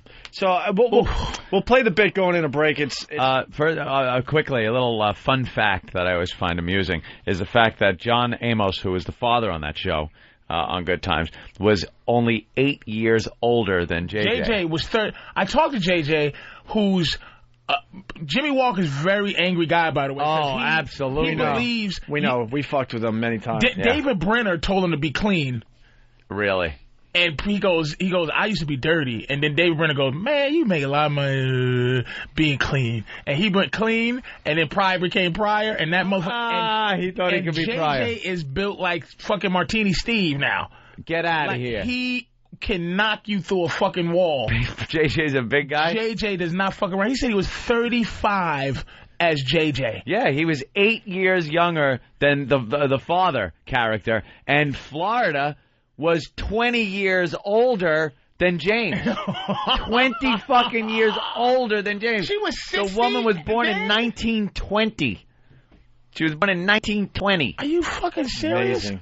Yeah, she was an old woman. So we're going to go old school with this bit. I don't even know if it holds up to the test of time. Oh, this was fun. We had Lynch in the studio Steve with Lynch. us, and it was a party going on that day. And we were talking about good times, and I fucked up by saying Florida instead of Thelma, and then just listen to Anthony. That got us just going. go with it, man. Listen to this. I stole the Playboy with Florida in it. No way. Florida. Thelma. James. No. James, Opie's looking at me, James. No. Look, I got that big pack of hot dogs stapled to the back of my neck. James, where's JJ? Thelma was You said Florida. Everyone heard it. Opie had the hots for Florida when he was a kid. Come on, everyone heard it. Opie! Come here, give me some loving. Little brown sugar, Opie! James! That was only until Wheezy came along. All right. The beauty that was Wheezy. All right. Oh, if only I could be George Jefferson. I'll move you on up. Now you've gone too far, man. You said it, man. Yeah, how about that Aunt Esther? Opie? Shut up. Come here, heathen. Oh, man. Well, let's change the subject and talk about Stephen Lynch. I could never squeeze out syrup out of that Aunt Jemima bottle without thinking, wow, what a hot babe. Yeah. I'd lose my syrup. Oh, man. Well, you heard it here, folks. Opie, hots for Florida from Good Times. Stole the Playboy. That Playboy I never saw, but I guess it's in Opie's personal collection. The one with Florida. James, I'm naked in Playboy. All right. Son of a... Look at the picture we got of her on the wall. Check this out. James! Oh, man. There she is. Esther Rome. Wow. She is truly dynamite. Yeah, look at that. Yeah. Chocolate thunder. Wow. Oh, it just sucks when you put your foot in your mouth on this show, you know? What was Hugh Hefner thinking that month, huh? I don't know. He was on the crank. All right. It was after the stroke. Get me Eskimo! I am trying to change the subject here so bad. Because this could go on for another 3 weeks. James! Here's the picture, Opie. Are you feeling that tingle? Yeah. Here it is, Opie. Time to feel free. Not getting hassled, not getting hustled. Keeping your head above water. Opie loves mama. Dynamite. Good times, easy credit rip-offs. Good times, regular surviving. Good times, hanging in a jawing. Good times, ain't we lucky we got 'em. Yeah. Opie's got good times in his pants. Woo, James! Now, JJ, I have company this evening. Opie's coming over. After James got killed, remember that? Yeah. She would have liked a guy like you. Shut up. You'd have fit good in the projects. All right. You'd have to suffer the scrutiny of Michael, the younger brother. Yes, yes. Remember how angry he was. That's right. I don't think Opie would have cut the mustard with his hair and everything. Mama, why you dating that white boy? He's very nice. Now, come on. Let Mama go out with Opie. James. Mama, he's the devil. Well, he sure is the devil in bed. Wait till I tell Walona what he did to me.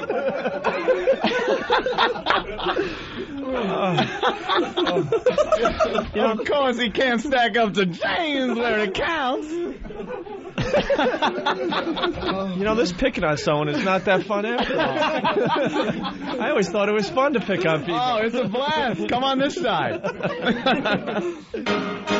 Hey, what's that? Well, you've never seen it before? Looks like a rock. New from Sedentary Toys and the Opie and Anthony Show. Oh, it's so shiny. It's got corners. It's the cool new toy that has everyone jumping for joy. O&A Party Rock! It's not just any rock. It's the O&A Party Rock. The O&A Party Rock is incredibly versatile. You can chuck it, you can fuck it, you can drop it in a bucket. You can race it, you can chase it, you can yell right in its face. It's the bestest friend you'll ever have. O&A Party Rock! Why is it wearing a party hat? Every Party Rock comes dressed in a colorful party hat and party blower, making it the centerpiece of any party. Now with shiny red dancing shoes. Not only that, the O&A Party Rock is it's a fucking rock, you dildo.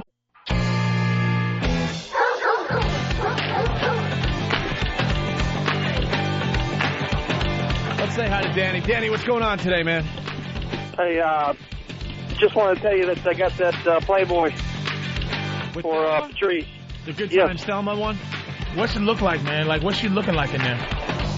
Oh, she's hot, bud. What do they show? They show that she's got, like, bush, right? Like, black girl hair on her pussy? Oh, afro.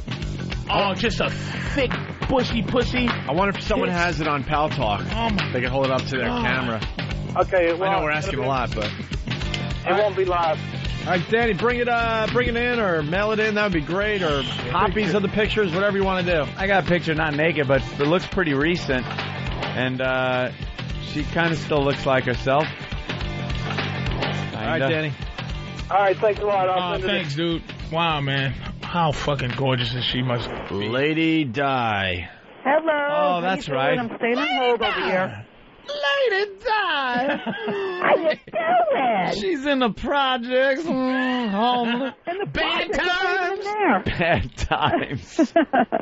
Oh, Christ. How does hobo cum taste? What? I don't know. We heard about you, Di. No, what did you hear about me? We heard. You're homeless, right? Yeah. Yes, I am. So now, there's no joke about that. right, no joke. Of course, perish the thought we joke. That's terrific. Lady Di, in your own stupid words, what happened? How did you end up homeless? Now let's hear. I ended up being behind on the rent, and I got evicted. Let's hear the Lady Di version because we already heard the real version. Right. Now, how did you get behind on the rent if you had a job at Dunkin' Donuts? No, that's very easy to do. My rent was over $1,000 a month. It was about $1,000 a month. Why, since you were only you, why didn't you move to someplace cheaper? I should have done that years ago. You're right about that. Shoulda. But I didn't do that. I just, figured I'd stick it out over there, but it didn't happen that way. So you stay at $1,000 a month I thought I was house. going to find another roommate. That would have been good.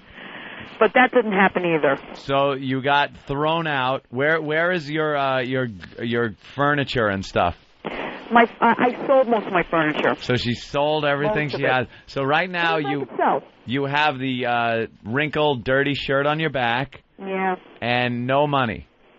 No money whatsoever. And where do you like? I mean, a couple of dollars, but that's it. Where do you sleep?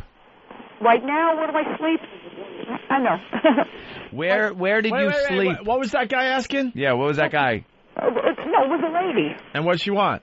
Nothing. She said hi to me. No, you said I know. Oh, no. No, this is where I sleep at right now. Okay? Wherever I can. I go to friends' houses sometimes. And sometimes on top of the train tracks.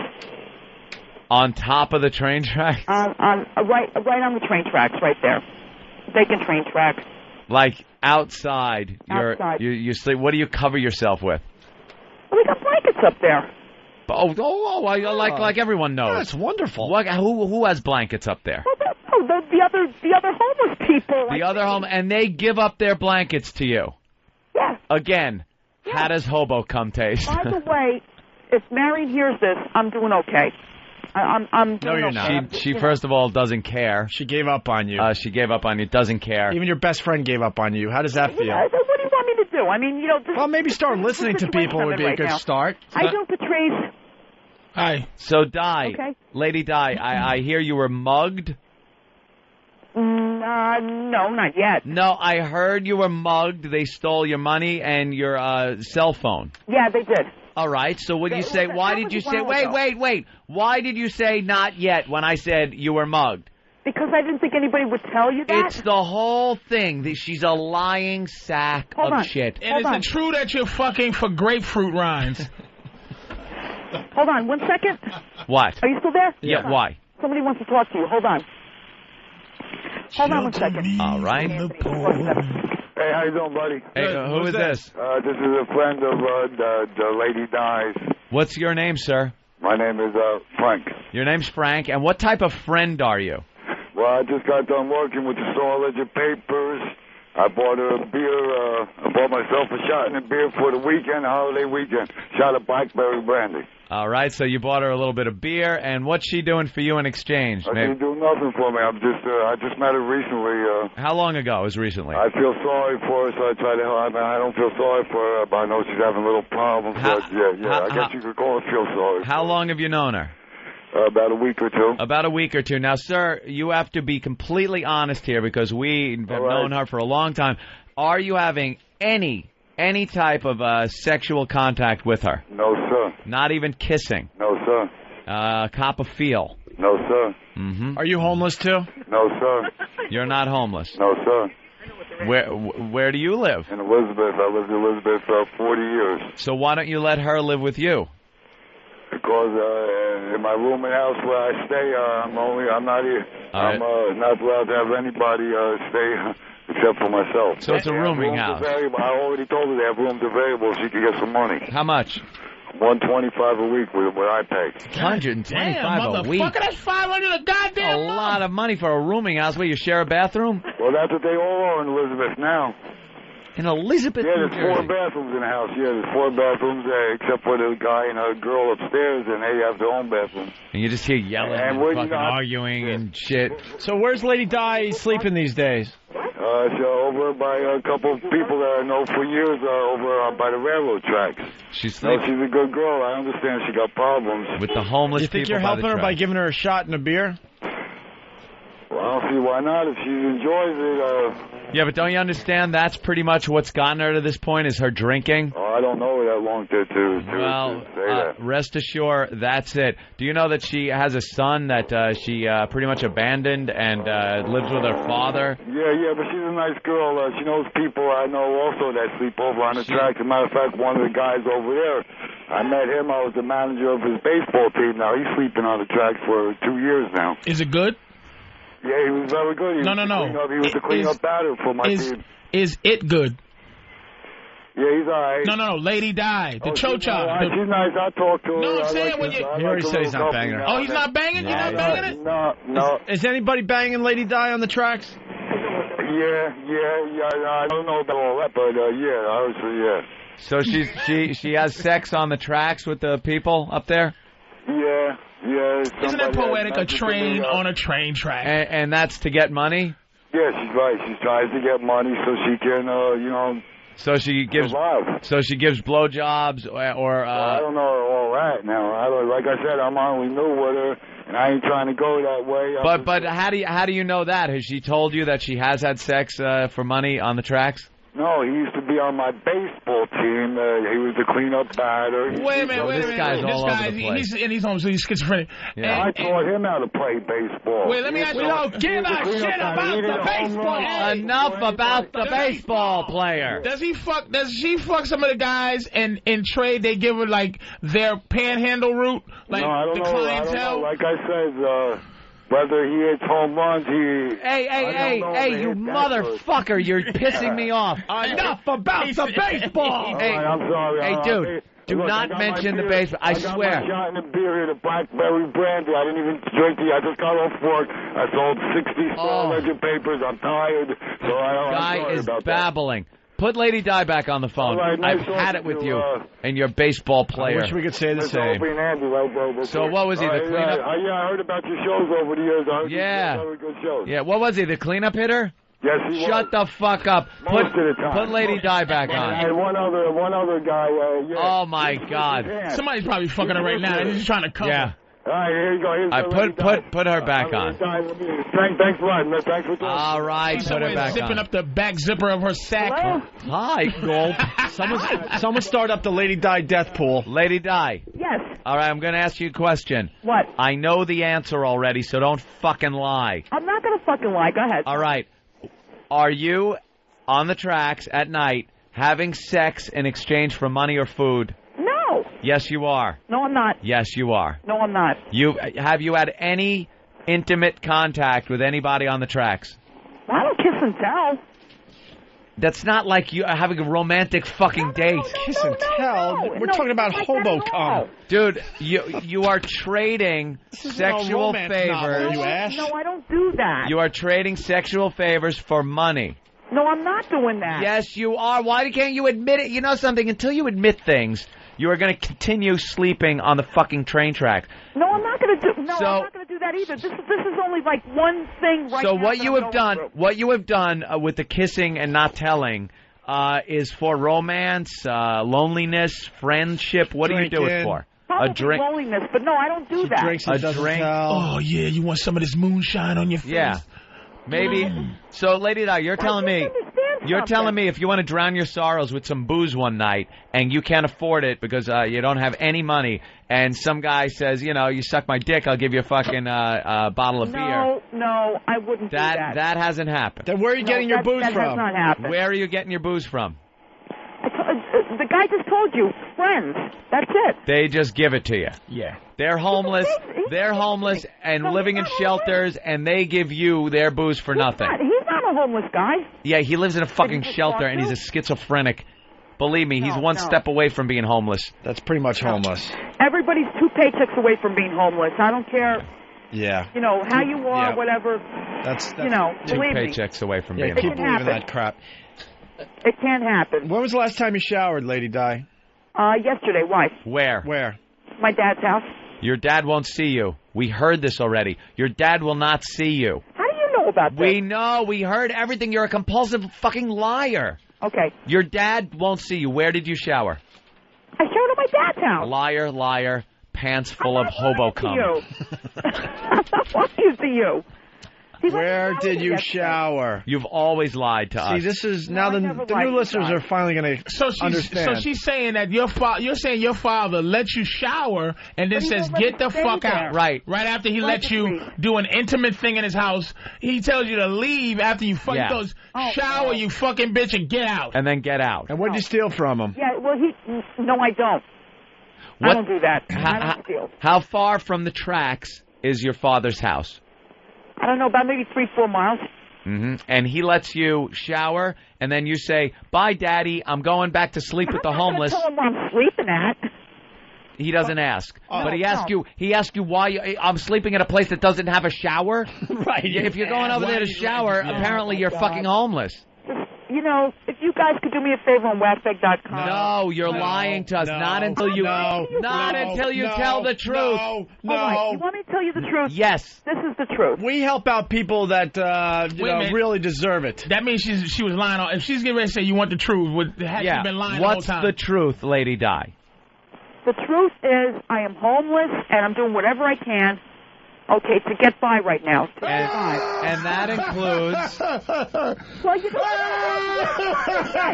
Lady Di, that includes what? Hold on 1 minute. Hold on. Let's listen. Hello?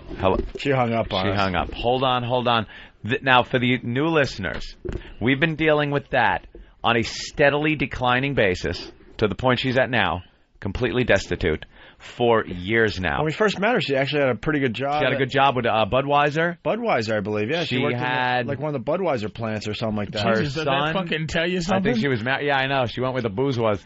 And now that's what you get. But the one consistency through the entire episode is the fact that she is a compulsive liar. She will never tell the truth. She will never be honest with herself, which is the most important thing. And she's just going to stay where she is. Lady Di Death Pool. Let's get it running because she don't have much time left. No. 1 minute. Click. I'm going to hang up on a lot of people so we can clear lines. Maybe she'll call back.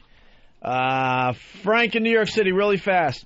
Hey, just real quick, guys. This morning when I first heard the story, I really felt bad for her. But now when I hear what a lying, denial ass she is, I don't feel sorry at all for her. She deserves where she is. And until she gets her shit together, that's where she's going to stay. We've told her so many times. That's why. It's not like one of these things where she's just calling and needs help. Even Patty we helped out. You know what? Patty is an ass. But at least she kind of wants to be helped and realizes that if we came up with money for her, it was going to rent so she could, get back on her feet while she got a new job, which she went out and did. Pat from Unaki, he's just an ass lives in a fucking old tuna can with holes in it. I question Stalker Patty, though. Do you? Absolutely. She came in here, got naked, and, was crawling around amongst mouse traps to find checks for her to pay the rent. And this morning, you look over at Pal Talk, she's on Pal Talk. Yeah, true. Why isn't she working? Yeah, the Gope's right. Patty's the next homeless Patty, person. why aren't you working? Well, she's got a job at Starbucks, I believe, but...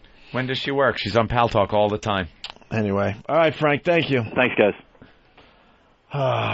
Felt bad for Doc. Get the fuck out of here. She's going to suffer the same fate. Isn't it so ironic that her husband killed himself by stepping onto the train tracks, and now every night when she's sleeping, there's the constant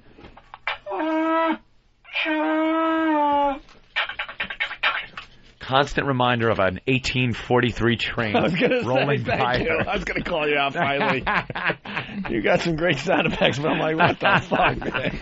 That's really funny. Hey, let's do That was the Excella? Yeah. Let's do a speed round here, man. London, a woman's skeleton was discovered in her apartment.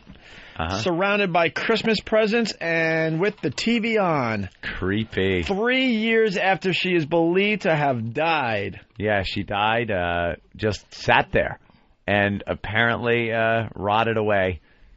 Just a dead, pretty much a skeleton, sitting there amongst Christmas presents and the TV on. It just goes to show you don't know who you're broadcasting to. Like a scene from Conan. Yeah, just like when he finds Osiris and he gets his sword and motherfucker's just chilling there with 2 dead dogs still in the same position. Motherfucker pull the sword out, you pull the remote out of hand, a hand comes off. You hold the remote up and fucking the Conan music comes on. Boom, boom, boom, boom. Well, Joyce Vincent, 40, probably died of natural causes in early 2003. Police said at an inquest this week based on mail and prescriptions found in the apartment. But her remains were only found in January this year when housing officials finally decided to hunt her down to pay the back rent. It took 3 fucking years. She must have lived in one of those 2 paychecks. Dude, I'm those Stonehenge places. If I'm late with the rent, 2 days, my freaking landlord's calling me. 2 fucking days. They waited 3 years and said, well, we better see what the hell's going on. You're late with your and rent? The fucking mail, because they put it in the slots over there in the door, like old school. Hey, I hope you brought up, you're late with your rent? Yeah, just, I can't do regular things. A lot of bills, right? But you won't hire anybody to do it, but you still try to handle your own thing, right? I can't do regular things right. You just forget. I forget parking tickets, and you just forget things till you go, holy shit. Why are you shocked by that? I'm shocked that you're late with rent. Sometimes. That's like shit that freaks me out. I have to have everything early or completely on time. Oh, please. That was from the past, though. There was a time where you I was hiding from the landlord. Yeah. I used to hide. I'd see his car pull up.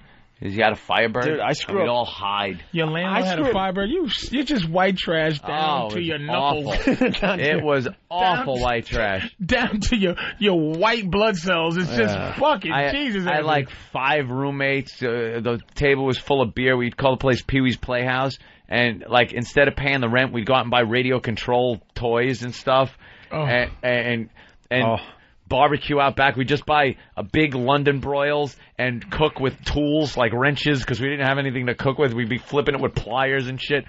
And the landlord would pull up and we'd just run inside, lock the door, and hide. Playing I Want to Rock. He'd be, I know you're in there, motherfucker. I want to rock on the I want to rock. I know you're in there. Kumia. He used to call you Kumia. Fuck out, Kumia. Fucking asshole. And I'd be like, that fucking asshole wanting his fucking money.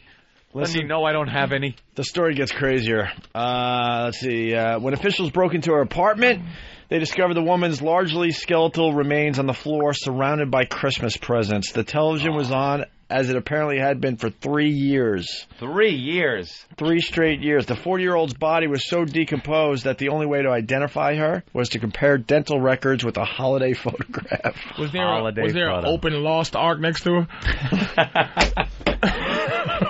I want to know who the presents were to or from. Yeah. Because where were those people? She obviously gave out shitty presents every year. Yeah, no one noticed or cared. I didn't get a present yet, but who cares? It's going to be a dumb sweater I got to return anyway. Just think of the newscaster sitting there broadcasting to a skeleton. Tonight's news on the BBC One. Ready for this? So the sisters attended the inquest, but there's no explanation for why they never checked on her over the years. They didn't like her. And then it ends with this. In another sad twist, it was disclosed that Vincent had moved into the apartment after becoming a victim of domestic violence. Ah, there you go. So, shit. Pretty sad. Have fun with that. Is that Lady one. Di's future? At the truck stop? At the train tracks, not in front of a TV. At least, that woman at least had an apartment. Marion has given up on Lady Di. That means it's not good, and that Lady Di is Marion's a the one with hopeless that case. awful afro, right? Her friend. Marion is a friend to the end. Football helmet hair without the face mask. That's what she got. I shouldn't say to the end, but she is the type of friend that, she's a saint. Done a lot for her. She tried everything. Gave up on her. If she gave up on her, it's got to be really bad, yes. Yes. She's into booze, who knows what kind of drugs. Sex for money. I took a shot, and she just hung up on. She did the old trick in the book. Yeah. Oh, wait. Because she didn't want to tell the truth. Hey, this falling tree story is an unlucky lottery. Unlucky lottery. Want to explain that to the new listeners out there? Unlucky lottery is when something happens, the odds of which are so astronomical that you should win lottery. You should win the lotto. Those are the odds. You ever hear that? The odds of winning the lotto or mega ball, whatever the fuck it is like, millions to one, hundreds of millions. They always say you have a better chance of, getting struck by lightning is the good example. Right. But instead of those odds going in your favor by being lucky and winning, the odds went against you, and it was unlucky. Same odds, millions to one that something like this will happen. But I'll give you a prime example. It happened on the Parkway here in New York, a boulder that it apparently had sat and watched dinosaurs. A boulder that was up there, saw dinosaurs, saw the dawn of man, saw us building from nothing up to, and then one day it just decides to roll down the hill and hit a station wagon full of people. That rock was sitting there, saw, fucking Columbus could have stood on that rock. It's because God gets bored, too. God gets bored and decides, he just gets bored. I'll flick that thing off. He just gets bored. And we're just chess pieces. Push that Gives a little rock push. with his index finger. See that station wagon coming? Watch my timing. Watch this. Boink. Da-de-da-de-de-de-de. Done. So here's the story. Falling tree kills deaf Italian tourist. Oh, mamma mia. Oh, no. You think everyone around him was just screaming, and he's just like, look out. With his camera taking a picture. Taking a picture. Rome, a century-old tree. Century-old. Here we go. 100 years. 100 years. The thing sat there, saw a few popes. A century-old tree fell on a group of deaf tourists in central Italy on Sunday, killing a man and injuring 7 people who were unable to hear a bus driver's shout of alarm. Hey, get out of the way. Me? What in your name? No, that's the banana, me, no, he probably was an asshole anyway. Imagine a deaf Italian motherfucker. Motherfuckers always talk with their hands, the Italians. Oh, he's signing, you idiot. They should have the lady that used to yell Anthony out the window saying, Anthony, I want that motherfucker whack. I don't want to need him no more. They killed Sonny at the phone booth. That dream now has made him neat with the missus. He neeps. He what? With the missus. What? He what? Luca money. Neep with the missus. Loofah, your body? No. You leap with a pit. Luca money. Neep. With the minutes! All right, someone get someone in here. I can fucking understand. I'm gonna shoot this motherfucker. Henry, you're gonna help me out here. Look, the nigger. I made an enormous immune. I made an enormous immune. If you never not my nigga again, I'll not get near you. Don't do your hands on my nigga. They were banging cock and they didn't do anything. They couldn't drink at the bar. Can you give me a mate for all 9 nights? A mate for all 9 nights. Listen, we're running out of show. We have less than a minute left. That would have went on for 15 minutes easily. Of course it would have. Man denies lewdness, claiming missing part. We're gonna have to save this story. He got charged with masturbating in public. Yeah. His defense, he doesn't have a penis. It's a pretty good defense. It's a great story. We'll have to do that. I mean, sucks for him, but... All right, listen. Patrice O'Neill did a great job for us the last couple of days. Patrice, thank you so much. Love it. We promoting anything? We're going to do the Black Phillips show a week from tomorrow, I guess, right? Yeah. All right, very cool. We'll talk to you before then, obviously. And we're heading up to Boston. We're going to be live on Monday. Yes. It's a little different, so pay attention. This coming Monday at Bill's Bar on Lansdowne Street for Marathon Monday. The show's from 8 a.m. to 11 a.m. this coming Monday. 8 to 11. Ooh, I get to sleep in. We're going to have a lot of fun in Boston. Hope you come out and support the show. And I guess that's how we end today. That's it. See you Monday, Boston. That's it. I'm out of here.